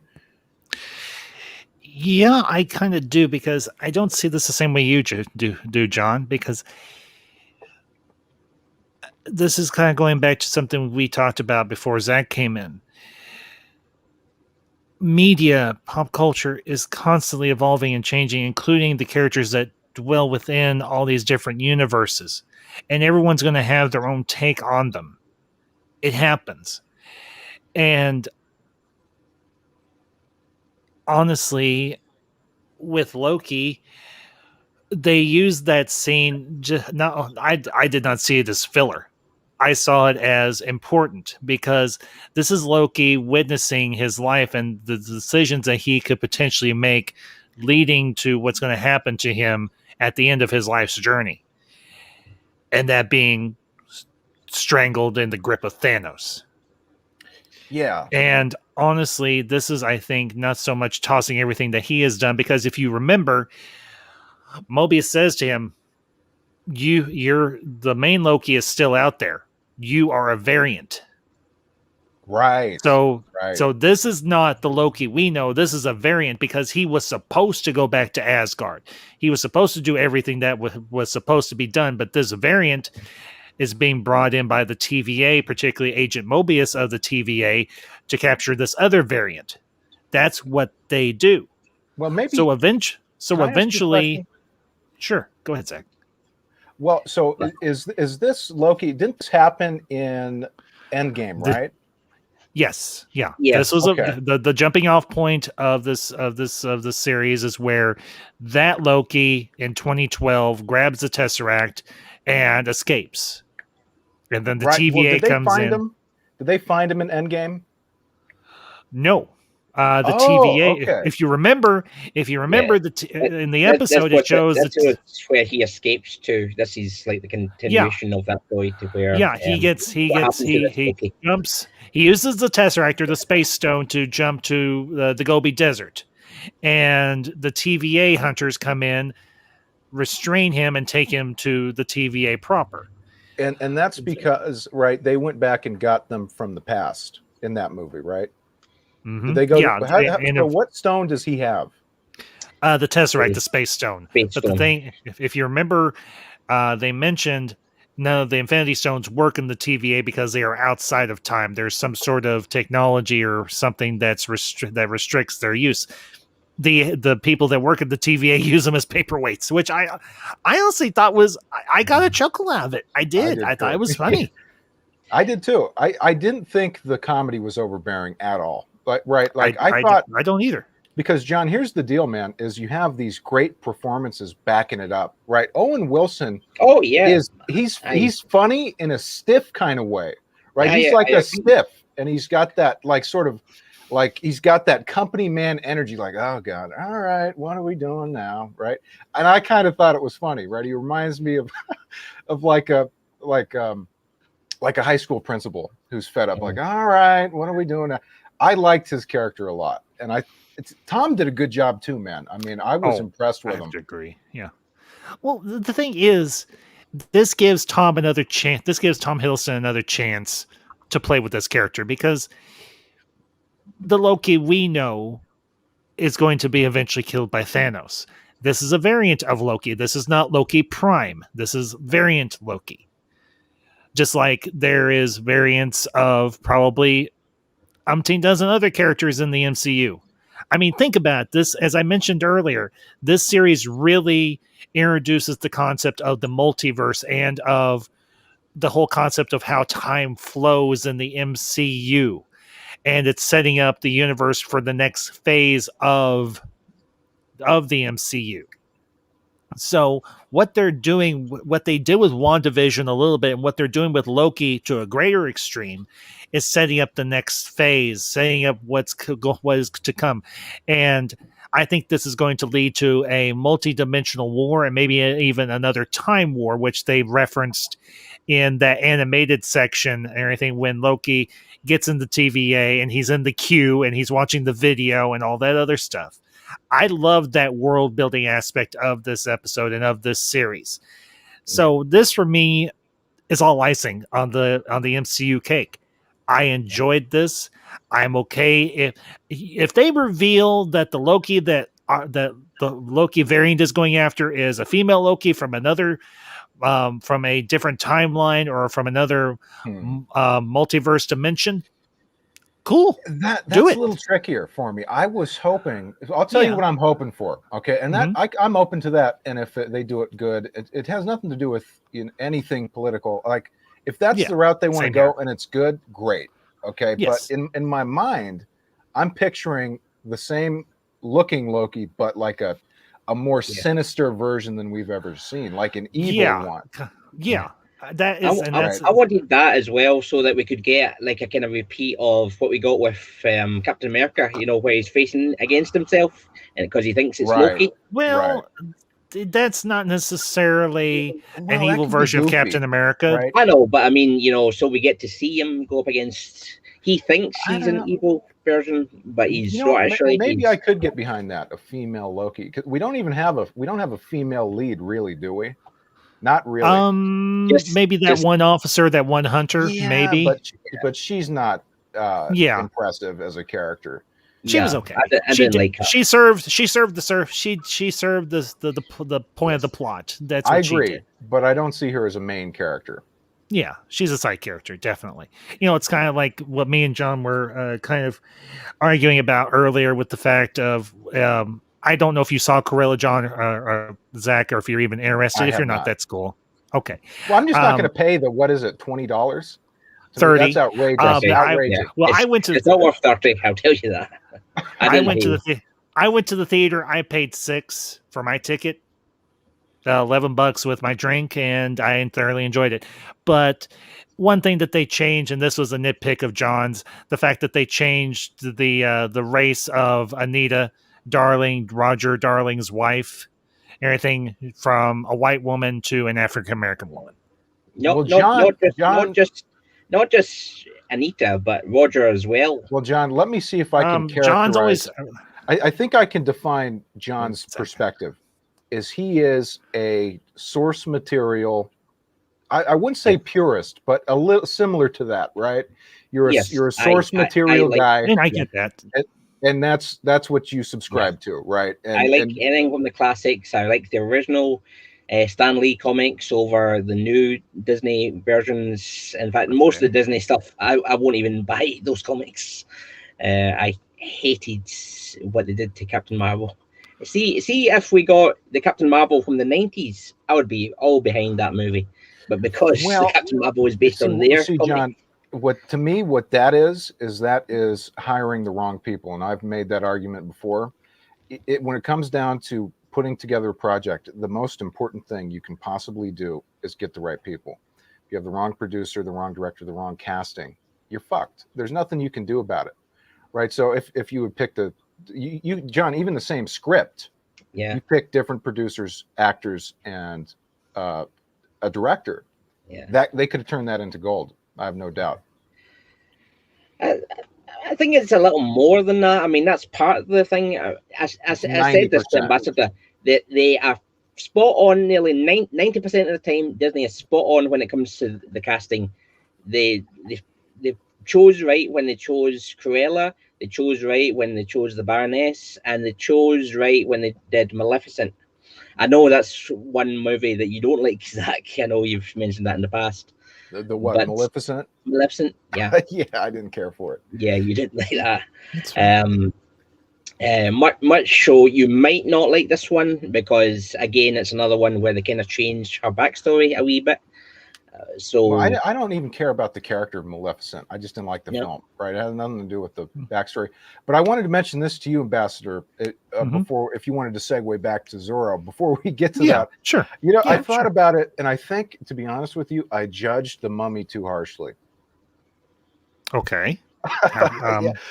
Well, you know, trying to make certain points, but it's not as bad as maybe I suggested, but it doesn't. It's not my Hall of Fame for sure. Zach, let me say this. You have your opinion. You have your perspective on The Mummy. I'm not going to say you judged it too harshly. I wouldn't have even, that didn't even come to my mind. No, I didn't say it did. I wanted to just let you know that I had thought about the films a little bit. Yeah, and you know what? They weren't crap, right? But I may have gone a little too far. No, you have, Zach, as I've told you numerous times, both on air and off. All opinions are welcome here. I'm not. It's not gonna hurt my feelings any. The Mummy up though, because you do kind of get the same kind of slapstick vibe from this. You do get some kind of moments like, do you know how to use that thing? Yes, the pointy end goes into the man. I'm just saying. The last thing on this, you don't have to respond. Sure. In my own opinion, I did not present my opinion properly and went a little too far. Okay. Okay. That's fair. So, I mean, me personally, I always like it when there's opposing opinions, because it helps open up debate. See, if you just agree on everything, then the video is a lot shorter. You know, you're just saying, yeah, I agree. You know. Well, John, you and I got into it a little bit when you were talking about the fact that they changed the race on Anita Darling and Cruella. Yeah, I thought I didn't. It didn't pay me. It didn't make me. It didn't make a difference to me. Yeah. Can I jump in on that? Yeah. I mean, Zach, please. So here's my perspective. If she was a good actress and gave a good performance, I didn't like the performance at all. Was the performance bad? I didn't. Well, it wasn't bad. Okay.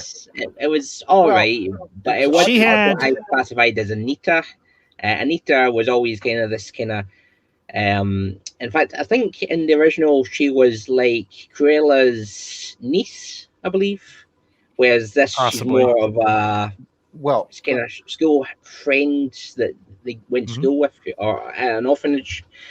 Well, let me just say this: to me, 101 Dalmatians, Cruella, that whole thing is a dead brand. It's a dead property. There's nothing about those characters that anybody gives a damn about until they brought them back. It's dead and buried. Cruella is dead and buried. The last thing they did was in the 60s? The 90s with the live action. They did 101 that's right. I keep forgetting about those. It's okay, Zach. A lot of people have forgotten about the ones with Glenn Close, because they did 101 and 102 Dalmatians, and those were both live action, both with Glenn Close as Cruella de Vil, and they had the dogs and everything else. And they also did 2 cartoon versions as well. Well, I mean, John, if we're talking about momentum, right? If we're talking about momentum of a brand, this movie Cruella started at 0. There's no momentum behind it. It's been a dead property. It's not even one people go back to, right? Well, you could say with something like there's 1,000 of them. You know, it's like Star Wars has never been a dead property. After the original trilogy, people still liked it. They still referenced it. They still were like, hey, maybe they'll do something. And same with after the prequels. Cruella, on the other hand, is a dead brand. There's a lot of these Disney things. Maleficent is a dead brand. Kids may like it, Disney fans may like it, but not that many. I liked it. They would probably say that for many. No, I mean the character. The character was, again, another dead brand. The character of Maleficent. Yeah. Mm-hmm. I will agree. I will wholeheartedly agree with you on that, Zach. They're taking, as you codified it, a dead brand, and they're to varying degrees of success or misses, are breathing new life into these brands. And just from my perspective, and from a lot of people that I've talked to online and so on, they enjoyed the film. They enjoyed this new adaptation, this new vision on this character from a dead brand. Well, I would say. Well, let me just say one last. I'll be real quick, John. I'll be real quick. The overall point I'm making, leapfrogging off my last one, is that there's no fan expectations, right? It's not like you're taking Bruce Wayne and changing him. It's not like you're taking Luke and changing him. Nobody gives a shit, right? So they could pretty much do whatever they want, in my view. I agree. It's like if they brought back Little House on the Prairie. You can do whatever the fuck you want to do with that, right?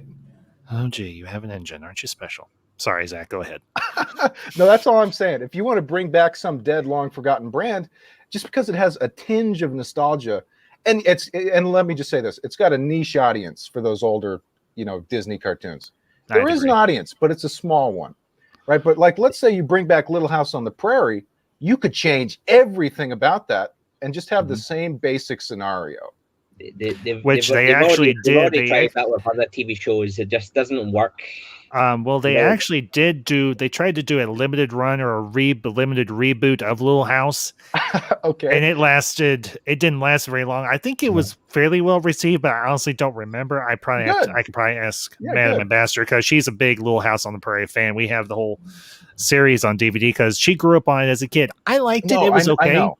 Well, it's not meant to offend you, but I'm saying nobody's talking about Little House on the Prairie. Give me a couple examples. Right, of shows they've brought back. Maybe I got in trouble. Well, John, just give me some examples. Give me that MacGyver show, right? Yeah, they did the new one. They did the new one. Nobody was clamoring for anything, right? It was another dead. I didn't even watch it. Well, it's like, what is the Baywatch thing with Hasselhoff? Nobody cared if that would come back or not. So they changed the whole thing, and good for them. They have the to kind of give a little frame of reference. That was all right as an action movie, but as a Baywatch movie, I thought it was it was nothing special. It was just another action movie with The Rock. To give a little frame of reference, Madam Ambassador just did tell me when they did the reboot, it tanked on Little House. So John or Zach, you're right. There's a 1,000,001 properties out there that are quote unquote dead or inactive that they could do just about anything with. And I'll agree with you. I mean, I didn't go into it with this mindset, but I was like, this could be interesting or it could be crap with Cruella. I walked out. I enjoyed it. Madam Ambassador asked me, what did you think? I was like, do you still? As I told her what I honestly thought, she's like, did she like it too? She liked it as well. She didn't get a chance to see it with me. We're gonna go next weekend. If she's feeling up to it, we're gonna go next weekend and see it, because I honestly want to revisit this. I want to revisit it with her because this is something she would be really interested in. Based off of my opinion and what she's heard from friends of ours who have seen it as well, she wants to see it. So, go ahead. I just want to say, Tim Possible. Tim, good to see you, bud. Thank you for joining us this evening. So, Zach, General go ahead, Kenobi. Yeah. Right. You are a bold one. What was I was talking about? Well, John, listen, I see your perspective, man. And I agree with it to a certain extent, but my other perspective is stronger. Yeah. I mean, I can't, Tim, your perspective on anything we brought up thus far with Cruella or Loki or even Mask of Zorro? I see this making a lot. I really can't. I don't think it's like you say. There's not, out of all the Disney villains, who was asking for our origin story for Cruella? No one. Nobody was, but you know what? They took it and they ran with it. I think this is one time and everything to plug in Zach's formula. They got the right cast, they got the right producer, they got the right director, and they have breathed life into this property that hasn't been touched in decades. Well, at least since the 1990s. And they made I think, an entertaining film. Well, this is a good time to release a movie too. There's not a whole lot of competition. There's no competition. Yeah, that's true too. So very true. Because right now there isn't a whole lot in theaters. I mean, for heaven's sakes, Godzilla vs. Kong is still playing in theaters. Mortal Kombat, which is it really? That's funny. Yeah. The thing I was that's like 3 months old. Yeah. But it's still playing in the theaters where I live anyway. I was kind of bummed because I was hoping that maybe Army of the Dead was still playing in the theaters in my area. It isn't. But that's another story for another time. I mean, I'm happy to go watch it again on Netflix or whatever until our subscription runs out, because I know a lot of people rave about Netflix, but I'm not a big fan of their original series, except for maybe one or two things. But aside from that, the most streaming we watch is HBO Max and Disney Plus and Amazon Prime and everything, which we have also. But Tim, your thoughts on any of the topics of the evening, including Mask of Zorro, because we are going to come back around to that here in a little bit. So, Zach, Tim, the floor is yours. Okay, so as far as Cruella, I haven't seen it, but my perspective of seeing it, I still want to see it, is because like it's a marketing thing. Like you don't know you want something until you see it, until people start buzzing about it. Like, oh, I may have to go try those new pair of Nikes. It's kind of like this brand recognition thing. Maybe we don't need it. I realize that. I mean, it's kind of the trend now for Hollywood to give you the perspective of the villain. Of course, I mean, look at the Joker. It's the movie I never knew I needed. So I think that's kind of the thing for Cruella. But I have to actually go see it and see what all the hype is about. I did like the aesthetic of, what is that, Emma Stone that plays Cruella? Yep. Emma Stone and Emma Thompson plays the Baroness. Yeah, so yeah, of course, maybe we didn't need it, but like it's kind of a marketing thing. It's like once something comes out and you're kind of confused about it, like for me, like Discord, I'm like, why do I need Discord? I have all these other social medias. I have Facebook, Instagram, Twitter, TikTok, Snapchat, and it's like it's a lot to balance around. So that's kind of where I'm coming from on that, but I still need to see it. So John, you actually saw it, or?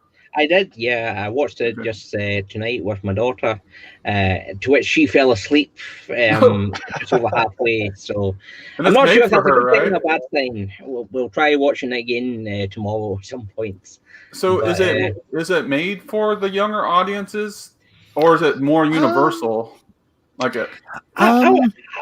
She seemed to enjoy what she had seen, so I think it could be. I think it's more so for like those who grew up with the original Disney, but there also is enough for kids as well, so that they can bring in the new generation.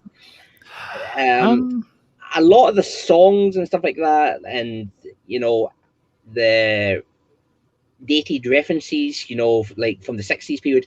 The newer generation won't get that. They won't get the David Bowie reference. They won't get it. They won't even know any of the songs that are playing. They'll be like, "Sounds good," but well, be able to name it. I'll say this much: if James Gunn with Guardians of the Galaxy Volumes 1 and 2 can introduce a younger generation to older music, I think Cruella and the director can do the same thing. Because I'll be honest, I love the soundtrack for this movie. I'm eventually going to get it. I did. Yeah.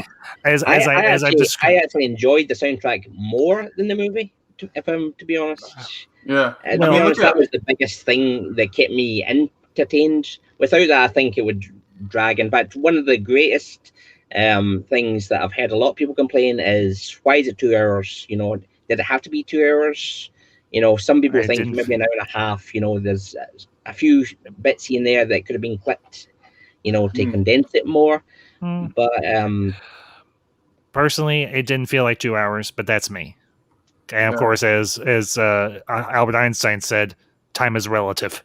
Yeah, yeah. If you enjoy it, time flies. If you hate it, you're like, God, is or it is only? or is to quote another favorite movie of mine, Deep Blue Sea with Ice Cube and Thomas Jane. 20 minutes with a hot woman can, or an hour with a hot woman can feel like 20 minutes. Yeah, Time is true. relative.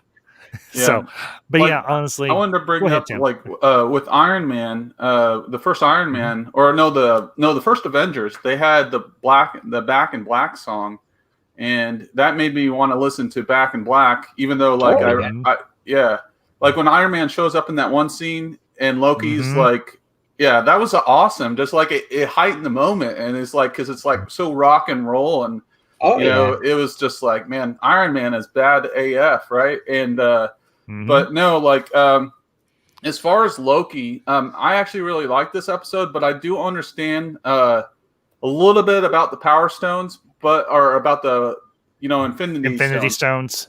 So this is why I understand, but then I'll say why I feel that it was kind of necessary, because it kind of like they were like the major feature of the last movies, right? We just ended with Thanos and all the Gauntlet, so people are like, wait a second, these things were like the most valuable things in the universe, and then Loki's always been after what was that, the power, not the Power Stone, the Space Stone. Space Stone. Okay, so what it does is like, this is where I was taken in. I'm not super deep into the comics, but I have read some. I do own some. But like the thing is, in that world, in that void place or whatever, the TVA, things don't work the same. Like Loki doesn't have his like powers or anything like that. It's like Superman being in the red sun. He doesn't have his powers, but when he's in the yellow sun, he does. So like, I mean, maybe they'll tell us a little bit more about it. That if it was like the collar that was taking his powers away, like I've seen that in DC where they've got these collars, inhibitor collars that they put, or inhibitor handcuffs. I was confused on that too, because he could still disappear. Like, you know what I mean? And I was like, wait a second. So he don't have powers, but he can disappear. Maybe it's like as far as strength, or I don't think he disappeared. Was he not using the time? He was using a remote. The time remote, so he was actually going back in time to a previous point. Did he do it without the remote? I think he did. Yeah, that's what I was bringing up. And then here's the also, thing. when they're in the you remember when they're when Shield is confronting them or whatever in that scene before Loki steals the piece or whatever, and then when Loki's not attended, he disappears when like Thor's not holding him. So I was so confused how he can just disappear at any point in time. He had the time stone. He used the Space Stone to disappear, and that's when he poofed out of Avengers Tower into the middle of the Gobi Desert. He wasn't really thinking, okay, I want to go X. He was just like, I want to get out of here, and that's where this is where the Space Stone took him. Yeah, essentially, that makes sense. That's how they had the whole portal thing in the first Avengers movie, because it was connecting two different. Well, it took him to a random location, right? Yeah, because but it got him away from everyone that he didn't want to be around, essentially. So that's why he ended up in the Gobi Desert. Just focus on those Infinity Stones, though. These are all, and correct me if I'm wrong, Ambassador, these are variant Infinity Stones, right? These are all Infinity Stones that were not supposed to be. Actually, let me pause you right there. Well, John, I actually know this, so just give me 2 seconds to explain it. In the multiverse, every multiverse has their own set of Infinity Stones, and they only function within that specific universe. That's true. So what we're seeing in the TVA is these various Infinity Stones that have been collected just by happenstance or have just popped up by happenstance that the TVA has gotten their hands on, and they just keep them in a junk drawer. Because in the TVA, they're rendered inert. They do not have their abilities like they would in their given universe. Well, Oh yeah, go ahead. Sorry.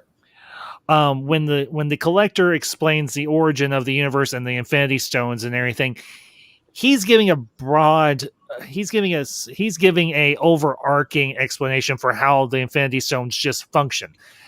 So, for instance, in one universe, like say the universe that we have seen primarily in the MCU, the Infinity Stones appear as they appear, and they have the powers that they have. In a different universe, the Space Stone could be orange, but it still functions the same way. Or the Mind Stone could be blue, but it functions the same way. It all depends on how that particular universe functions. So that's why they've got all these spare Infinity Stones laying around, and the people just use them as paperweights, because we're moving beyond the Infinity Stones, because we're moving into what I talked about earlier, and Lewis Cox brought this up.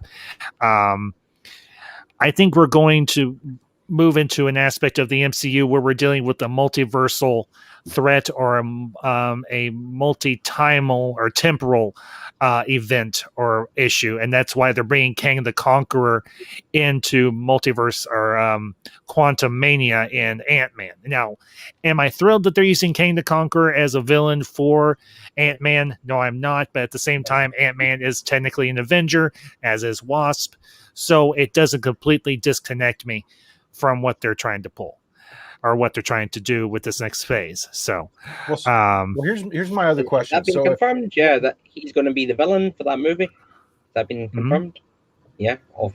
So here's my other question. I always thought it was going to be an Annihilus. You know, if Loki, let's say Loki takes a few of those and puts them in his pocket, and then once he leaves the TVA, are they duds? Unless they're no, they wouldn't work because they're from a different universe. Unless it goes to a different universe, right? Now, if he goes up to the problem is we don't know what universe each one of these Infinity Stones is necessarily from. That's the problem. So Loki could end up in any universe technically, and it's going to be a 50-50 shot if any of those stones, or it's going to be a 101 shot if one of those stones actually works in the universe that he pops into. And I do want to say real quick to the chat, LDG of Geeks and Joys, you have yourself a good nap. I probably am not going to catch it live, but I'll definitely catch you on the replay, bud. And thank you for tuning in tonight. You have a good one, and have a great stream. So, but yeah, anyway, the bit that confused me was, how can there be a multiverse if all the timelines all follow the same path? You know, they all follow this one timeline. They all do the same thing. They all become Iron Man. They all become... I would think that every multiverse has a different TVA. I could be wrong. I would agree. Or more than likely that is the case. Yeah, way things should happen. Like in different universes, things are supposed to happen in universe 1. May be different than universe 2, right? And yes, well, so, the one we're in now isn't that the only one that Thanos lost, right? That I'm aware of, yes, but the issue is we were dealing with the main timeline of that particular universe. What they've done with WandaVision and what they're going to be doing with Loki and what they'll introduce, and I think in a much bigger scale with Doctor Strange and Multiverse of Madness, is the multiverse concept. Although they have done it a little bit with the other two shows I just mentioned, with WandaVision and with I imagine with Loki as well. I feel like the most gratifying thing about this episode was that Loki mentioned he's a god, and he's like, "Who are you to tell me what to do? And how do you guys make your decisions?" I think ultimately this organization is corrupt, and I'm kind of speculating the guy that he threatened about the fish is playing stupid. And you see a quick little scene between the black chick or whatever, the black guard lady, and she almost like cuts him or whatever, and he's like, "What the heck?" Blah blah blah. I feel like he's kind of like, he may be bigger than we think, and he might be in the corruption, just acting like a, you know what I mean? Like kind of like a spy. I think the whole organization is somewhat corrupt and might be helping the other Loki somewhat. I mean, that's kind of what I'm speculating at this point. Or he could just, yeah. I mean, that is a possibility, the but I'm uniforms definitely honestly give off that vibe. The whole dark black and red, that's very, kind of evil stormtrooper kind of look. yeah, maybe a little bit, but honestly, I'm not much I for won't speculating. mention a lot. I'd rather talk about what is in front of me rather than what possibly could be in an episode or two. But that's just me. So, Yeah, it's only but the first episode. yeah, it's only the first episode. It's way too early to be doing any speculating because let's be honest, one of the things that a lot of people got too caught up with say WandaVision was all the speculating and the fan theories and everything else, and that just completely, not for me anyway. I mean, did it completely break my brain that some of the fan theories I had about WandaVision didn't come to pass? No, because I wasn't about the fan theories. I was about the story with Wanda and Vision and all that and that whole situation. So I'm not going to get caught up in that same thing again. Because fool me once, shame on me. Fool me twice, shame on you. So I'm not going to go running off on a bunch of rabbit trails and everything. But Yeah. to kind of steer us back to the other topic of Mask of Zorro, because I do want to spend some time. We've talked a little bit, me and John and everything, and Zach and everything. He hasn't had a chance really. But Tim, did you ever get a chance to see Mask of Zorro? Was it something that you've seen or something that you haven't, or what's I actually have seen it. Okay, your thoughts? Yeah. So I think I actually went back. Maybe it was on Netflix, so I watched it about like 6 months ago. Right? Is the first one? I don't know if it was the first one where he becomes Zorro and yes. Yeah, and the other dude, the original Zorro's kind of passing off the torch to him. And Yeah, then he falls in love Anthony with Hopkins' character. Yeah, and he falls in love with Catherine Zeta-Jones. Yes, and yeah. So no, I do like the film. It's very kind of I don't know if a film like that would work today. It's just like yeah, it's like a Westerns are really a lot harder to make today. I feel like too. Maybe it's just like people's attention spans are a lot shorter. But no, it was a really good passing of the torch there, and because Antonio Banderas was kind of this like what is it, some sort of like criminal or whatever. Yeah, he was him and his brother, the Marietta brothers. I've got the DVD in front of me. It's actually a Super Bit Blu-ray or Blu-ray Super Bit DVD, which is a higher grade, just a little bit. Yeah. You can't find very many of these. They didn't make a whole lot of them and everything, but I found this one for cheap and everything at a little vendor's mall and everything a while back. There you go. The thing I would say about the Mask of Zorro is, and this is something I brought up before, but now that I've got a few more people here, I can bounce this off of you. It hit at a time in the 90s that was very much saturated with a lot of effects heavy films, like a whole lot of CGI effects heavy films. And it kept it very simple. It was very much a character driven story rather than an effects driven story. And the characters were very intriguing. I mean, you got introduced to Anthony Hopkins' character, Don De La Vega. And I kind of put this in the same tier to a degree as Kill Bill. It's a revenge story. But it's a multi-tier revenge story. It's not just one person trying to get revenge on a certain group or whatever, but it's two individuals. One is the mentor, the other is the protege.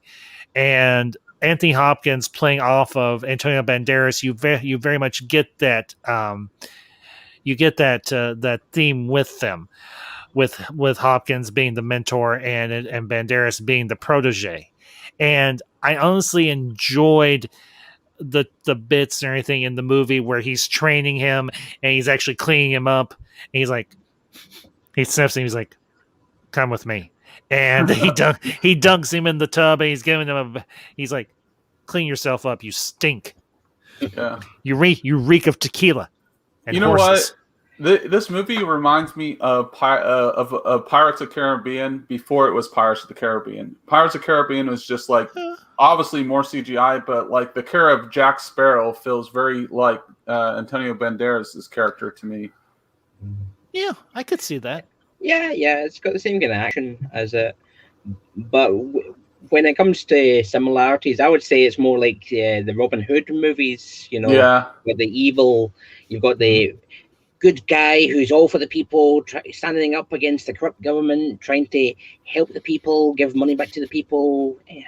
Save Yeah, the and like people. the whole forced marriage stuff or whatever, because who your parents are or whatever. And the Anthony Hopkins was actually that one chick's love or whatever, that was married to what would be considered a king in this movie. The Don, yeah. Kind of like a mid-tier government official or something like that, a landowner, or like maybe a baron, and you had two barons that were fighting over the same woman, and you had De La Vega and who was played by Anthony Hopkins. What a step, Tyler M. Good to see you, Tyler, and I'll bring up his comment here because that's actually a quote from the movie. What is step 3? It comes after step 2, and I will honestly say, charm. I will honestly say, the sword play in this movie was very well choreographed. At least I thought, particularly the sword play in that one duel that I brought up earlier between Marietta and Esperanza, Antonio Banderas and Catherine Zeta-Jones's characters. I very much, I think they did a great job across the board with the sword training for the actors and actress. And that one scene with him and Catherine Zeta-Jones where he cuts her like yes, it's kind of a seductive scene or whatever. Yeah, that's why you would not get this made nowadays. You wouldn't be allowed a scene like that. I don't know. I think you get away with it. Go ahead, Zach. Had Antonio Banderas actually trained, I believe, I could be wrong about this. Fencing? Isn't that right? With the Olympic fencing team to prepare for it. I could see it because that's what it is. Right. Fencing. Yeah. I'm not sure how much training he did, but yeah, he did do some. I would think it was fairly. I think it would be fairly extensive because considering they have as much time as he's got a sword in his hands. Not to mention that one particular scene where he storms Don Montego's hacienda, and he's as Zorro, and he's using two swords at the same time. He's fighting two guys at the same time. That was some crazy choreographing right there. It looks legit. It looks legit. Yeah, exactly. That was kind of the thing I was bringing up before, Zach, before you and Tim came in. This film hit at a time when people were very much open and receptive to a film that didn't have a lot of big special effects in it, that was more action and character based and character driven. And that honestly for me was one of the great aspects of Mask of Zorro, because I went to see this with Mother Ambassador way back when it came out, and she told me, she's like, you know what this reminds me of? And I was like, no, what? She's like, it reminds me of the Errol Flynn movies back in the 1940s and 50s and so on. And I was like, I've watched some of these, so I know what exactly she's talking about. And I had seen Robin Hood, Prince of Thieves with Kevin Costner, and that had a lot of sword play in it as well. Yeah. And that hit at a particular time. Well, it hit in the 90s as well, if I remember correctly. Yeah. And people were very receptive to it. People really enjoyed Robin Hood, Prince of Thieves. And that's something that we always enjoyed from the 90s was the historical movies, whether it was Braveheart, Braveheart.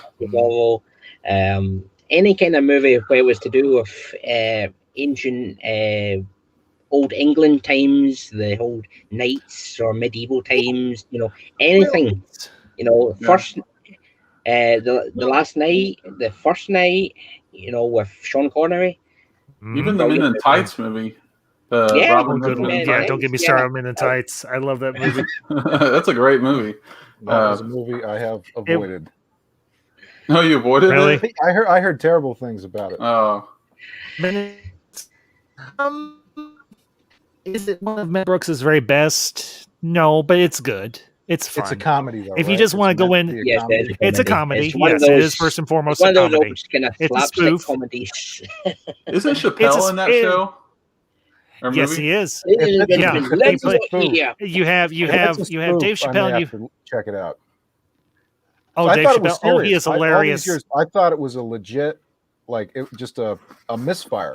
No, it's Honestly, Zach, a lot of Mel Brooks's movies grow a cult following because everybody knows Mel Brooks by reputation. I mean, you look at his earlier work, it is top notch. Did he kind of fall? Did he kind of slide off a little bit as he got older? Yes, he did. But you know what? Well, you remember that movie he did with Nicholson and Owen Wilson, right? That kind of marked the end of his mainstream career. I forget what it was called. He did a movie with Nicholson. Did I say Owen Wilson? It's the other guy, Ben Stiller, I think, and Nicholson. Anger Management?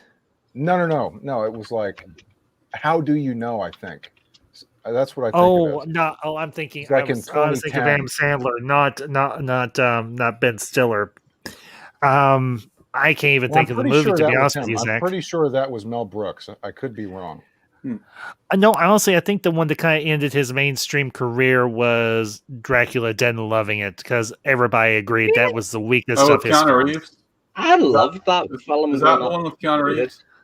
No, Keanu Reeves is actually in the one by Francis Ford Coppola, which is just titled Bram Stoker's Dracula, which honestly is another Anthony Hopkins because he plays Van Helsing in that one. I actually really like that movie. Me too. I love. Well, the performances are kind of similar. It's Hopkins in his prime in both of them. Yeah, I would agree. Bram Stoker's Dracula by Francis Ford Coppola. It's got obviously Winona Ryder. You've got Gary Oldman as the Count. You've got oh, good. Don't get me started. Do you know that they've actually done Funko Pops of Old Man Dracula, Young Dracula, and I think they did one of Van Helsing. Oh. And I've come this close to getting them. I won't lie. I've considered getting at least one of them. With that movie, I'll tell you, I think they made a big casting misfire. Do you know what I'm talking about? What did you know? Like with Bram Stoker's Dracula? Exactly. You didn't like Keanu Reeves? I hated him in that movie. Hated him. You know who was considered for that part, and they passed on him, was Johnny Depp. Oh.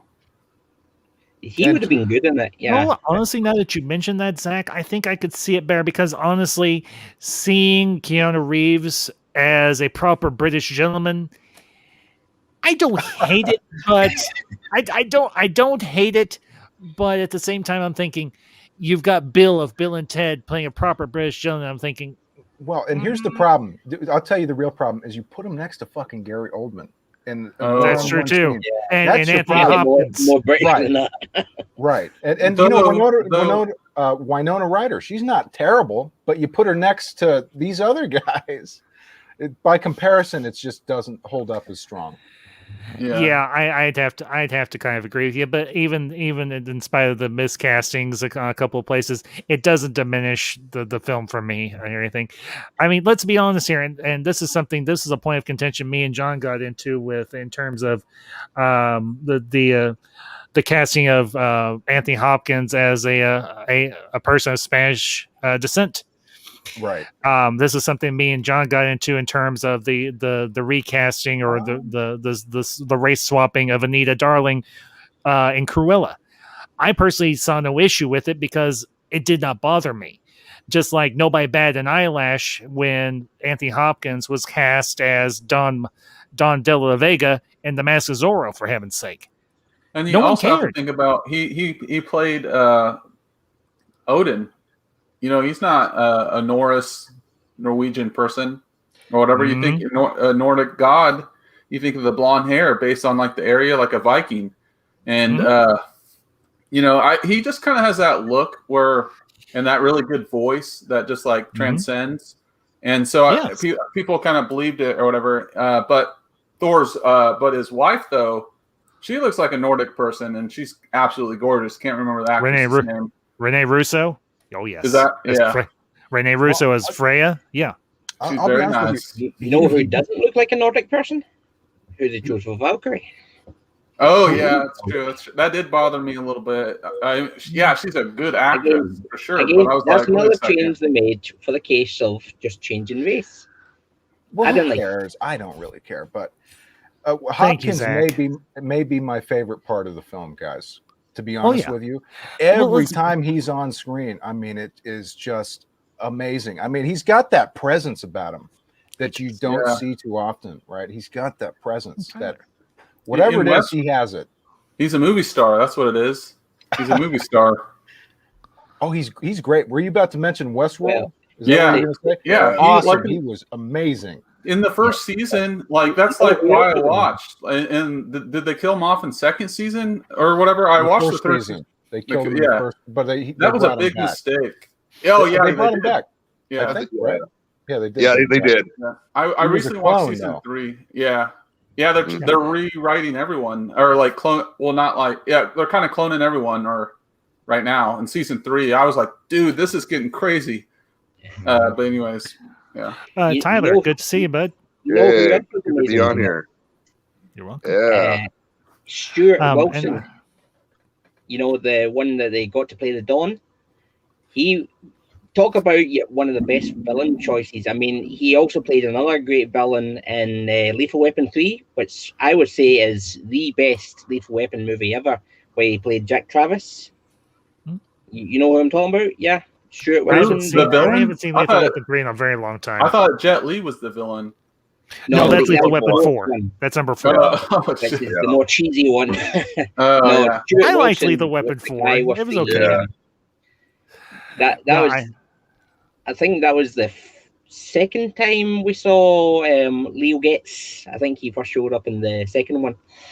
And then we show him more in this one. This was the one where he's in the poster and Leo Getz is just hovering over their shoulders with the two of them back to back. And I thought he was the best villain they could have got. And that's why I think this movie did much better than the sequel, as the sequel didn't have a good enough villain, I felt. Well, not to mention they waited too long to do the sequel to Mask of Zorro with The Legend of Zorro. They waited way too long. Yeah. Mm-hmm. They did, because if they had struck when the iron was still hot with that cast, particularly Banderas and Zeta-Jones, they would have been making money hand over fist. Now, I did go see Legend of Zorro, and I enjoyed it for the most part. I didn't hate it, but I haven't watched it since I saw it in theaters, to be honest with you. Whereas I got this on DVD Superbit. Yeah. But yeah, Tyler, welcome as always. Thank you for being here. Your thoughts on Mask of Zorro. What did you love about it? What are your favorite moments? Anything like that? The floor is yours. Oh man. Well, first of all, before I get into Mask of Zorro, you guys didn't mention one other movie that Anthony Hopkins just was so great in, is in Silence of the Lambs. Oh yes, Dr. Lecter, because he's all because if I'm not mistaken, like he's an English actor, but in as Hannibal, he is a German, and he just plays that German role so well. It's so great. I mean, so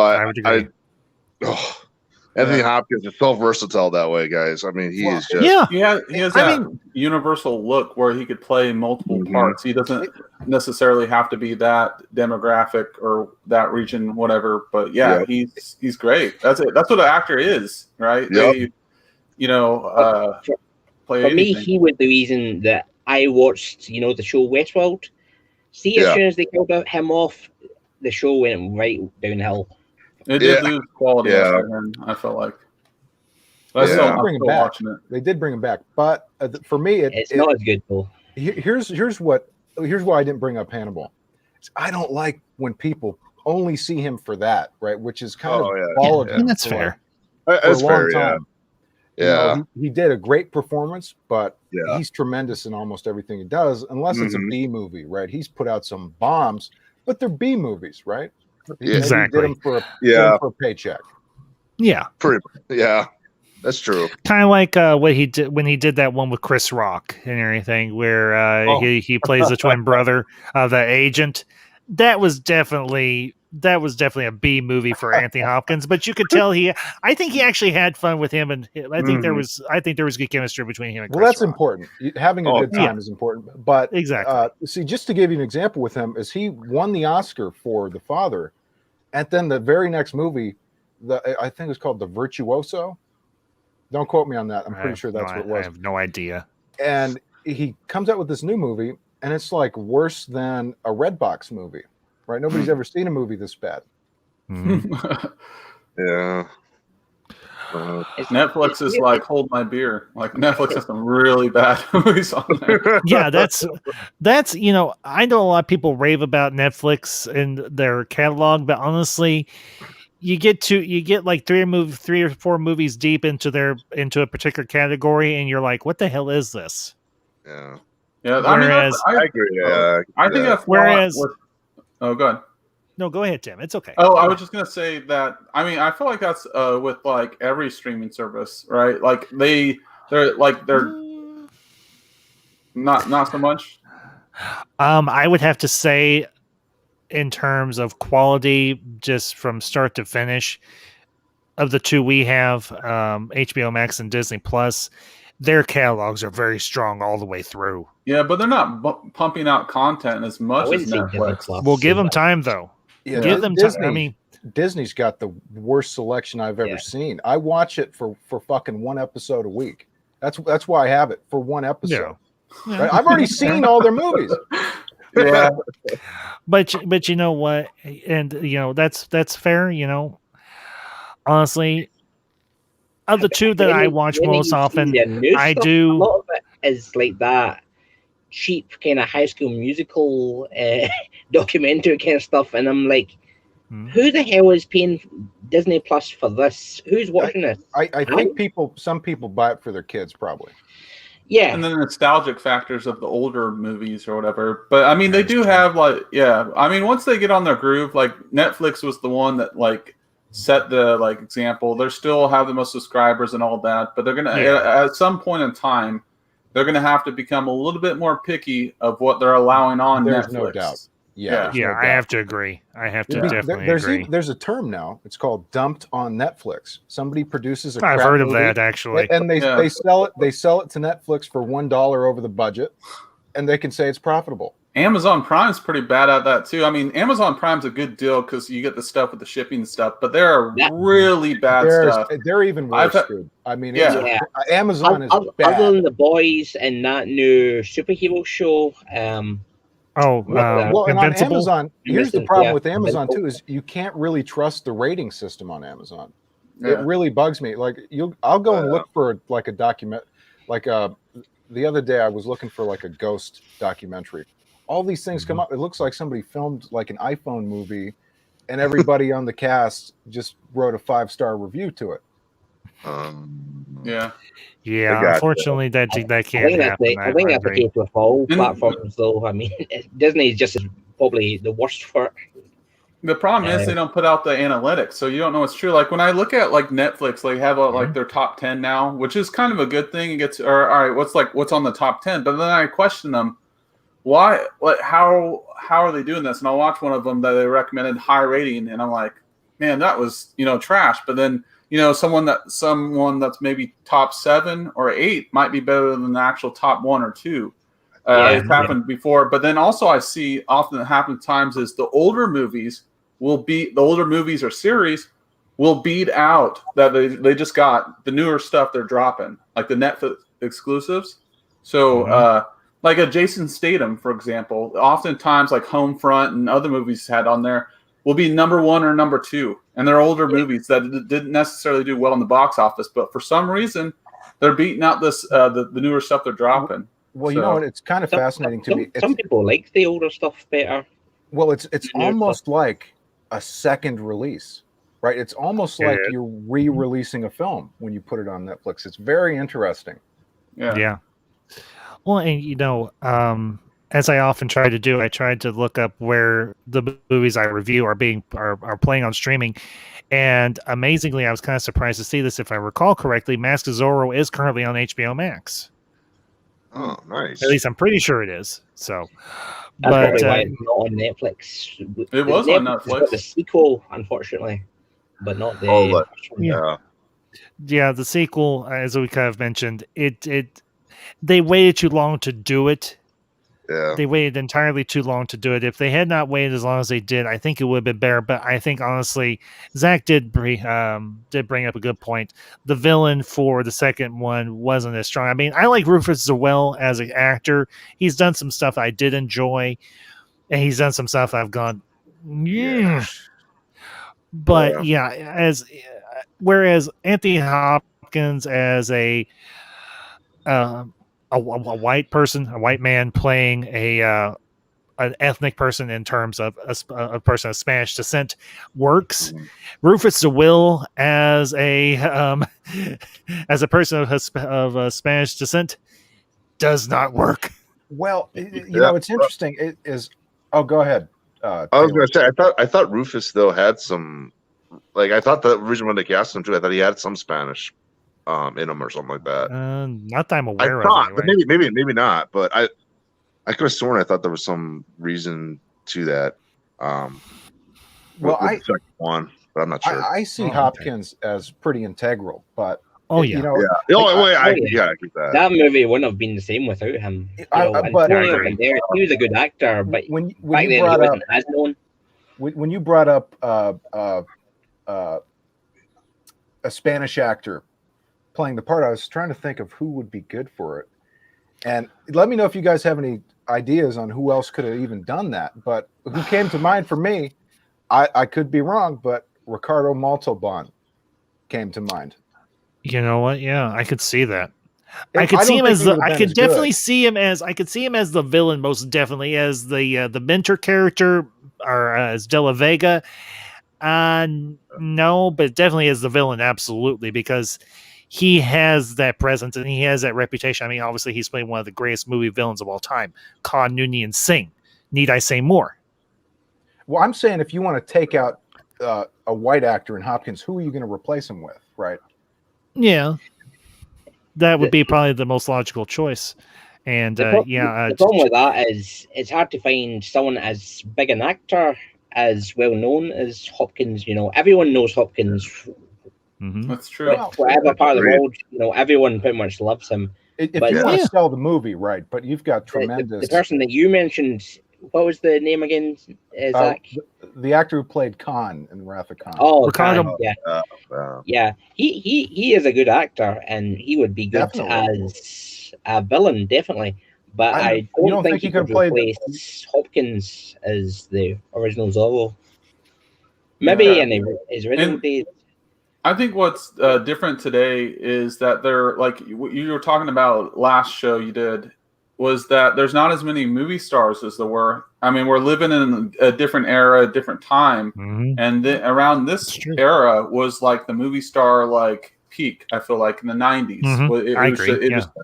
So the film market or whatever is vastly changed. So Well, maybe we can coin a new term: sleeper stars, right? You've got a bunch of those who are these actors who have been in, like, I'll just throw out a couple names, been in everything, and they're awesome, but not everybody knows. Willem Dafoe, one of the best ever. You ask somebody who's not a film person, they have no idea what you're talking about. That's true. Yeah. I mean, the one role. I mean, Spider-Man, and everyone will know who he is. That is true. Well, if you name his character, right? If you name the character, maybe. Mm-hmm. Yeah, because even as long as a career as Willem Dafoe has had, what are his big roles? Well, honestly, and I'm not trying to diss the guy by any means, because he's had a good career. Wow, I mean, he's so good. The Lighthouse just recently. Mm-hmm.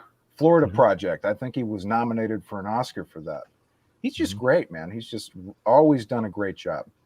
Yeah, I think he's more so looked as like a character actor. Yeah, if you know what I mean. Like, he always plays that specific type of role. I don't know why the man was never cast as a Joker at some point, because he looks like the features. He's already played the villain. He's a great actor. I feel like he would just nail the role. He just has that sinister feeling. Did you see that video where they put the Joker's paint on him? Yeah. That's what I was kind of talking about. He's great. Yeah, no, he would be great. I didn't see that. I'll have to check that out. Yeah, he looks just like the video game Joker with the jawline, and he just looks like the Joker, pretty much. So, Ambassador, he's sitting there talking about the gap in his teeth, right? Mhm. Giving an interview, and he's fucking terrifying when you put the Joker stuff on him. Mm-hmm. I'll tell you one other actor that I don't know if he would ever do it, and it would have to be for a very particular project in the MCU. And some of you may groan, some of you may not. I would love to see Christopher Walken have a cameo or something in an MCU movie somewhere, because I think he would fit. I think he would fit in that universe in a particular part of that universe very well. Even if it was just a one-off, even if it was just a one-time shot, I would love to see him do one role in an MCU movie. I'll give you the just part. once. Okay. Here's the part he could have done. Is he could have played the head guy at the Thor Ragnarok, the Jeff Goldblum character. Oh, the Grand Master? He could have totally done that. Oh my gosh, yes. I mean, I love Jeff Goldblum in that role. But yes. That's like perfect. There's the geekasm for the night. Christopher Walken is a Grandmaster in Thor Ragnarok. Yes. Someone fan art that right now. Oh my gosh. Someone needs to do that. Make it fan art. I can see it. He's got the voice for it, man. He's got that weird voice. He does. You see. And Jeff Goldblum was doing like an imitation of a weird voice. But he's actually got the weird he's just got a weird way of speaking. He does. He does. I mean, has anyone ever seen the Fat Boy Slim's video, Weapon of Choice? I love that video. I love that video. I actually had clips of it where it was the Reface app with my face over Christopher Walken's face, and I would play it, but unfortunately, I kept getting copyright claims, so I had to stop using it. That video is bizarre. But but the music and the whole thing is just awesome. But yes, there's the geekasm for the night. Well, he's good. Let's get Christopher Walken in an MCU movie, please. He could play the character in a multiverse. There you go. Bam. I could see him in a Loki series, to be honest. Like to be somewhere just plugged in there and being that like someone that Loki meets to help him with his mission or whatever to figure out something. And he's kind of like speaks to him like in parables, or not like directly, but he's kind of like, like kind of drunken master-ish, like, kind of super laid back. I get you. And kind of, I get you. Yeah, totally. Yeah. So, Zach, know how you were mentioning how you would love to see him as the villain, the Ricardo. He did play the villain in a previous TV incarnation in The Mark of Zorro in 1974. Really? So maybe he did consider it, but I was just trying to think of somebody who could replace Hopkins, and that was the only name that really came to my mind. Yeah. Well, for Zorro, they go. You probably heard this name, Frank Langella. Oh yeah. Frank I can't see him as Zorro. Who played Skeletor in Masters of the Universe? Yeah. I like that trailer, by the way. It's a bad movie. Langella's a good actor. I like that movie. He's a great actor. Yeah. The only movie I've ever seen Frank Langella in that I actually remotely liked was Frost Nixon. He's just great. I mean, let me look up his stuff. I've seen a few. I'm thinking of a movie. Hold on. By the way, that He-Man trailer was awesome. I thought the animated. I still haven't seen it. I need to. I still have not had a chance to watch it. Has anybody seen Unknown with Liam Neeson? Oh no, I may have heard of it, but I've never actually seen it. That's what I'm thinking of him. I may have seen that movie actually. I liked it.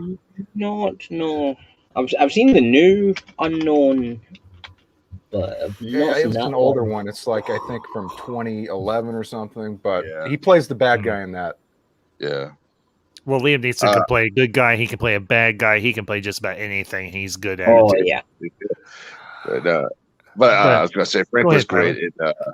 Frank was good in Small Soldiers. He did the voice of the leader of the, what the heck was that name of his? Was it Gorax or whatever it was? He was Gorgon. Yeah, thank you, Gorgon. Yeah. Yeah, he was great voicing that character. That was the one thing I liked about Small Soldiers was his voice in that. It was so great. I have still never seen that movie. It was Tommy Jones who did the other guy, wasn't it? Yeah. Mm-hmm. Here's Frank it. Langella's other good movie is Robot and Frank. Has anybody heard of that? Robot. No, can't say I have. That's a very cool movie.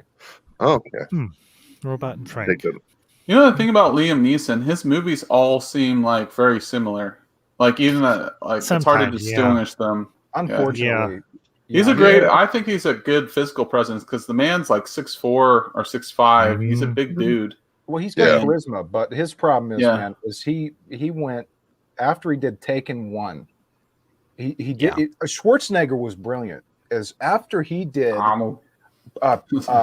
Predator, they offered it to him. Jesse Ventura gave the story that he was sitting there and saw them on the set of Predator 1 offer him the second movie, Predator 2. Oh, dang. Mm-hmm. And he waited 10 years to do it. And he turned to Ventura and said, it's not the right time. And he went after Predator. I believe he did Kindergarten Cop or something. He did a comedy. I forget what it was. Yeah. Let me see. Yeah. And honestly, I love Kindergarten Cop. I do. I love it. But that's the problem with Neeson, though. But I think I would have preferred to have seen a sequel with Dutch again.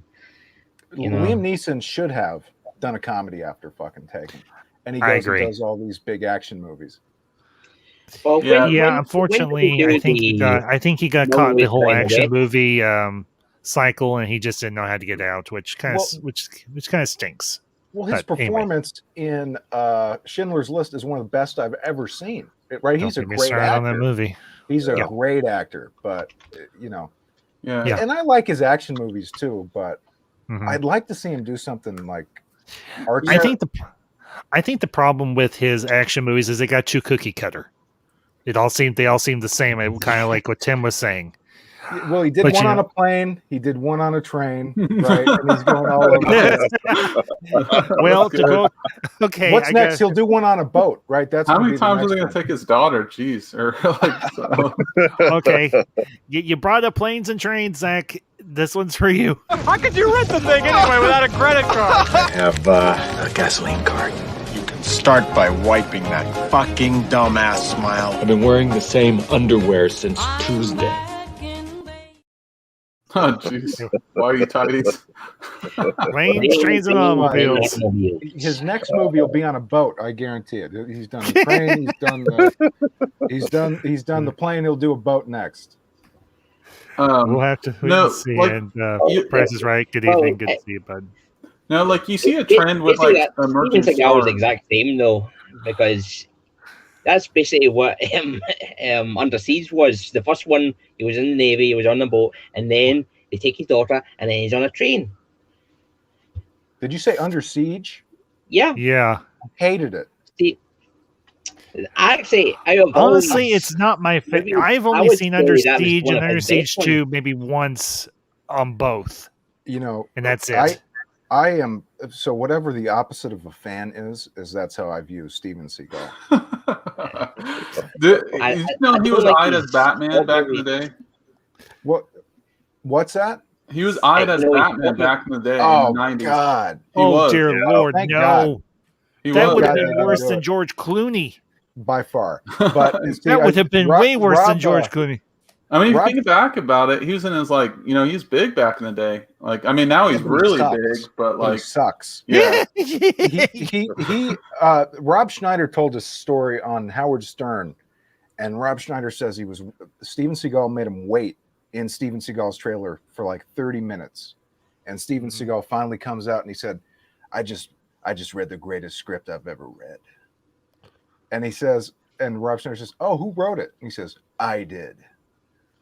The guy's a goofball. The guy's a goofball. You ever see his martial art clips? Yeah, I'm sorry. His martial arts is not that good. His kung fu is not very strong. His aikido or whatever he does is so like. I'm sorry. The sword fighting in Mask of Zorro was more deadly than Steven Seagal is with his fists. I'm sorry. True. I can believe that Anthony Hopkins and Antonio Banderas and the other guy who played the villain busted their asses doing that sword work. Definitely. I'm sorry. I do not believe that I do not believe that Steven Seagal is a master of any form of martial arts. Well, you know what he said. Besides, is he said he trained with. I'm almost positive about this. He said he trained with the guy who invented Taekwondo. That's what he said, right? So he would have had to have gone, and he said he went down there when he was 11 by himself to Japan or wherever it was and trained with the guy. Oh, He's a fraud. I trained with Goku from Dragon Ball Z. I have a very strong sense for smelling out bullshit, and I smell bullshit. Yeah. No, I smell a big steaming pile of bullshit on that one. I'm sorry, but he said that. He said that multiple times, and he's defended that for up until now. He's maintained. Yeah, it. and I could say that I once met George Lucas, but it ain't true. No, that's interesting. You know who almost played Zorro, the older Zorro? Who? Sean Connery was up for the role. Oh yeah, he turned it down. Oh dear Lord, no! Please, no! That would have been awful. A Scottish Zorro? Are you kidding me? Yeah, that bad. That would be George Hamilton. That was the name of the guy who played Zorro in The Gay Blade. George Hamilton. Oh yeah. The guy that was always really super tan. Yeah. I knew if I sat here long enough, I would finally pop in my head. George Hamilton played the Zorro and Zorro the Gay Blade. Sorry, go ahead, guys. Say again, Zach. This is actually, I think, the only Zorro movie I've seen. I may have seen parts of the second one, but I've not seen any of the other versions. Yeah. You know what? I think, Zach, you're not alone on that. And I do want to bring up Price is Right reviews question. And Best Drawing, I got a question. Zorro versus a Musketeer. Honestly, I would pay to watch that. I would have to say Zorro. Yeah. I would have to say Zorro wins. Yeah. 9 times out of 10. I give that one. I give that one buyout to a Musketeer. That's another good one I should do sometime. Is Man in Iron Mask. That's a good one. Oh, I do like that. With DiCaprio. Sounds very familiar. It's got Leo DiCaprio, Gabriel Byrne, John Malkovich, Gerard Depardieu, Jeremy Irons. Jeremy Irons. Thank you. Yes, that is killer honestly. Yes, it is, and I think it's a good movie. I enjoyed it. Yeah, I haven't seen it in a long fucking time. Same here. It's been a while since I've seen that. I mean, you think about it. The 90s really had a bit of a resurgence of the whole, not so much sword and sorcerer, but sword and chivalry type of vibe going through it. I mean, you had Robin Hood, Prince of Thieves. You had Man in the Iron Mask. You had Mask of Zorro. There were a few others in there as well. I mean, obviously you had Robin Hood Men in Tights. But I think, honestly, what Zorro really brought to it was that big epic scale that we hadn't really seen for a while with a movie like that. So that was something that, that I've mentioned a few times. It's got a great scope to it, right? It's got that big story behind it. Well, yeah, because you think about it, and I mentioned this, but I think before you came in, Zach, it's a revenge story, but it's a multi-tiered revenge story. It's kind of has that same feel or that same vibe as as Kill Bill did, because that's also a revenge story, but it's from a different perspective. It's in those terms, it's a former assassin gaining revenge on other former assassins, whereas with Mask of Zorro, you've got De La Vega and Marietta going up against Captain Love and what's his face? John, help me out here. Don Montego, excuse me. Yep. That would actually make for a fun drinking game. Take a shot every time it says De La Vega or Don Montego, or it just says Don in general. That'd be fun. That'd be a fun one. We'd all be blitzed by the end of the movie. I like the part where everything went boom.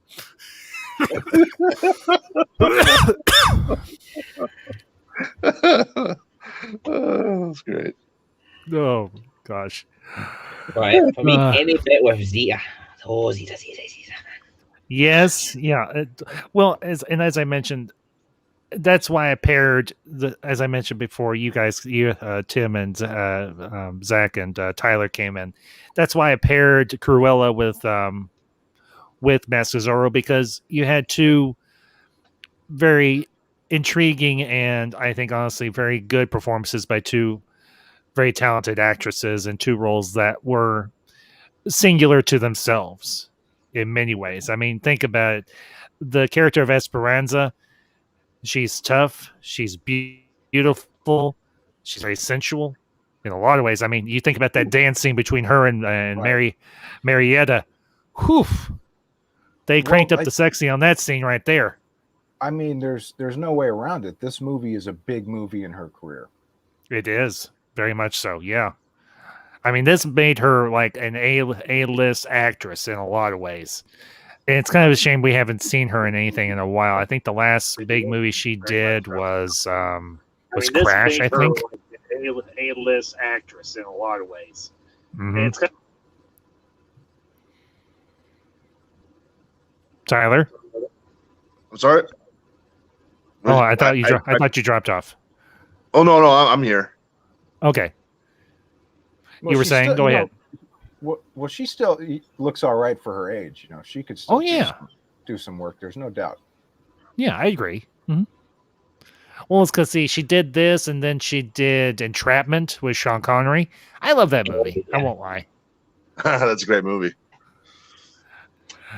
It's a very intriguing... I wonder if that's why they were going to hire Sean Connery, because, that movie. Yeah. You were saying, Zach? Oh, I just said I've never seen that movie you mentioned. Oh, Entrapment? I think it's an early aughts, an early 2000s film. I think it's like 2000 or 2001, maybe. I remember it being around that time, roughly, or maybe it was late. Maybe it was late 90s. Let's look it up. Right, she's married to Michael Douglas, right? Yes, she is. Yeah, they've been married for many years. She actually stuck by him during his whole throat cancer episode. So. Yeah, that's tough, man. Throat cancer. 1999. That I almost was around that time. Yeah. So straight after this. So to me, throat cancer is almost the scariest form of cancer. Sure. Right? Yeah. To lose your ability to talk, I mean, would just be terrifying. Yeah. Yeah. Well, I think Julie Andrews had a similar issue. I don't think it was throat cancer per se, but she had some issues with her vocal cords, and that's why she doesn't really do a whole lot of singing anymore. But she has been doing a lot of voice roles. I mean, she did the voice part for the first Despicable Me. She played the mother of Gru. I think she had like one or two lines in Despicable Me 3, possibly. I still haven't seen that, and I need to because I love those movies. But she also did the voiceover work for Bridgerton as Lady Whistledown. She was good in that. Apparently, she is still acting, but it's mostly TV work. Anyone seen Prodigal Son? That's the TV series he's doing right now. Yeah. We're talking about voice cancer. What happens is, they're overusing their voice and like abusing that. It's like if you think about a muscle or whatever, your muscle is going to bleed. Oh, go ahead. Did you hear Michael Douglas's explanation on why he got throat cancer? Oh yeah. No, I'll say I did. I'm not going to say it. You could tell him, Taylor. Wasn't that if I remember correctly, he was blaming it on Catherine Zeta-Jones or something like that? Well, yes. He was blaming it on his wife about what happened. Is it contagious like that? Okay. Yeah. No. You just look into it. Okay, I think I get the gist, but yeah, I'll do some digging at some point, maybe. Yeah, was Gladiator? We were talking about sword and sandal type movies. Was Gladiator with Russell Crowe was made in? Was that earlier 2000s? And then you also have to bring up the movie 300 as well, because those were pretty big movies.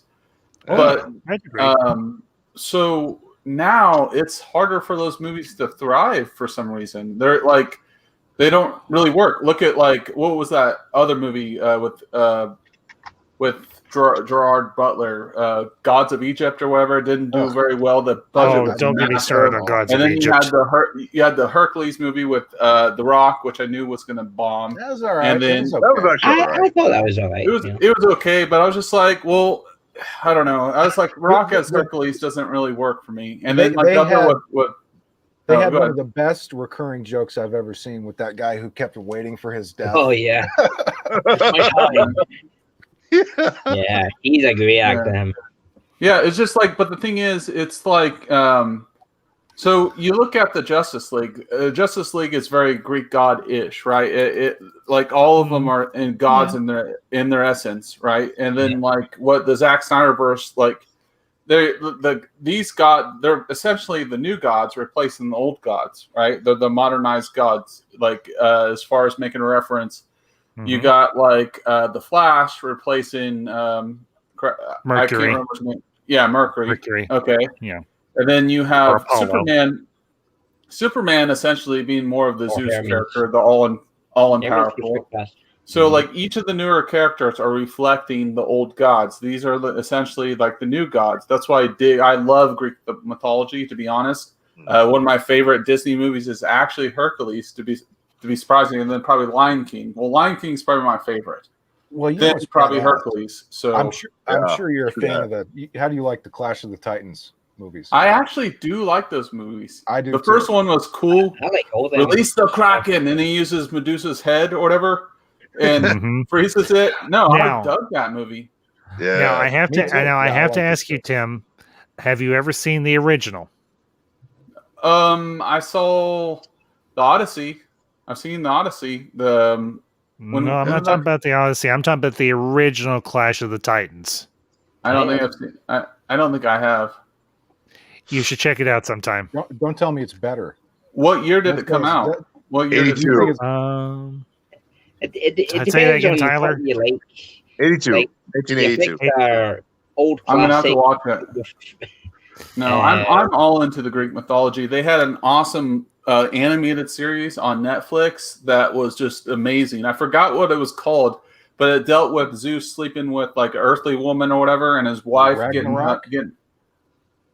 It was like an anime type series. It was amazing. I've seen that. Yeah, Blood of Zeus. It was absolutely amazing. Like the animation style, like the kind of new effects they're bringing in, almost like CGI 3-dimensional type stuff that they're doing now. Dude, oh my gosh, it was interesting. Netflix is killing it with the animation. They are.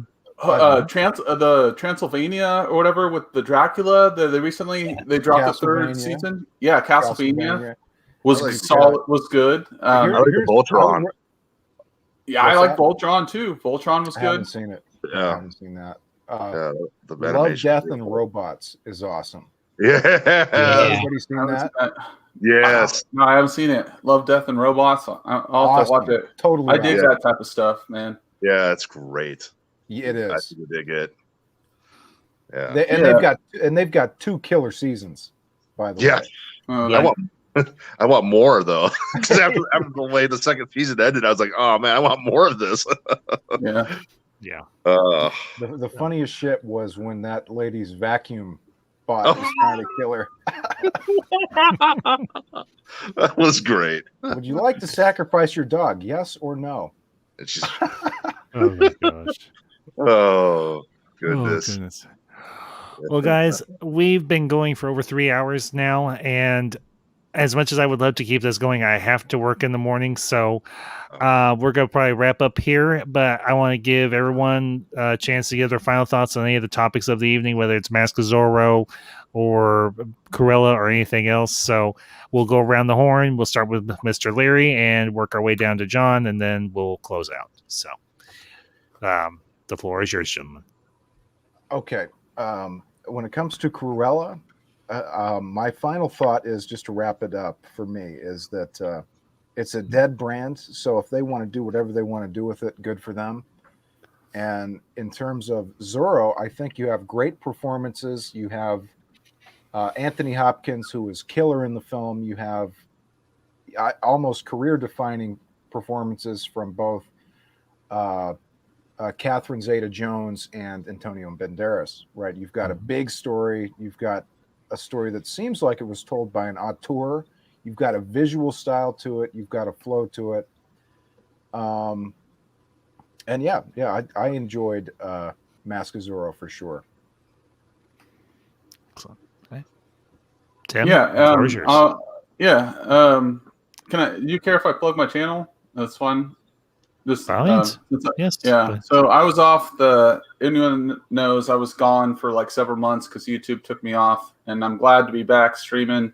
I told Ambassadorial about it. I was like, I got to take some time off, or whatever. Because he invited me to stream, so I'm glad to be back and integrating with all you good people. It's been really fun. So yeah, follow me on Tim's Talk, and we'll just take it from there. So anyways, the Zorro, I think, is a timeless movie as well. Like Ambassadorial Wing has been covering all the great classics, films that are going to stand the test of time, I feel like. And what we're doing today is bringing awareness to like stuff like MIB, Zorro, and like we're like, these are great films we're talking about. Like that, like not necessarily would they work today if they can figure out how to because like what you see in fashion, like trends go in and out. So maybe the trend of this and that will come back in, hopefully, right? And so I feel like Hollywood is kind of missing. The reason why the movie star is going away is because it's kind of like, I realize things can change, but it's called adaptation. And I'm really hoping they integrate stuff from like the old film genre in today. And I feel like film will become ultimately more exciting if they can find a way. Like in Jurassic Park, we talked about Jeff Goldblum. We always find a way. So I'll leave you at that. Okay. Tyler, your final thoughts? All right. For me, definitely Mask of Zorro just being an awesome movie. Just had great sword fights. Especially my favorite part was definitely with the sword shining and right before he was going to kill that bad general, and using the whip, like in the beginning when he kills the lead guy. Just great action sequences. Great, it has great using of the romance and comedy. Mask of Zorro to me will always be a very strong classic that I don't think anybody will quietly ever truly get back for like great action sequences like that as a movie. So I'm hoping somebody will watch Mask of Zorro and be like, okay, there's some great stuff here. Let's make something great again like that. But for the most part, I mean, it is definitely going to be one of those rare movies in a long time. So I definitely recommend anybody who hasn't watched Mask of Zorro, please do. It is a great movie. Zorro. And first of all, I just want to say apologies if I sounded a little bit of a negative Nancy. I tried my best not to be too negative when it comes to like Loki. And as Zach says, I'm just one who prefers the classics. I'm a really classic man, which is why I really love the Mask of Zorro so much. It's just one of the great 90s movies. I'm a 90s kid myself, so I grew up when this came out. I was really young when this came out, and I just loved the movie.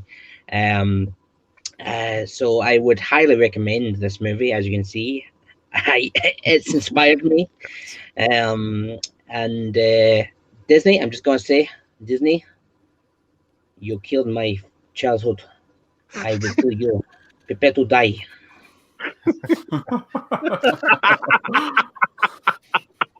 You didn't even quote it properly. The pointy end goes in, yeah. You didn't even quote it. John has the high ground, though. Technically, I have the high ground. Yeah. Mr. Leary, I believe you had a final word and anything you wanted to share before we close. So the floor is yours. Thank you. I'm launching a channel next week called Unknown Regions. I have flipped channels in the past and added subs to them and taken dead channels that I bought legally and I've done millions of views, made money with them. And I wanted to launch a new one called Unknown Regions, which is going to be basically what we do here and what everybody does on other channels. But I wanted to create a place where these little small channels with under 1,000 subs, 2,000, whatever it is, can come on and reach a big audience. So that's what I'm going to try and do with this channel. That's an excellent idea, Mr. Larry, and I applaud you for it. So, well done. Well, as for me, folks, you know the deal. Like, comment, and absolutely definitely comment and everything. I've been getting a lot of good interaction with this new format, and I greatly appreciate everybody that's been participating. I love bringing you all these streams every week and everything, or as often as I can.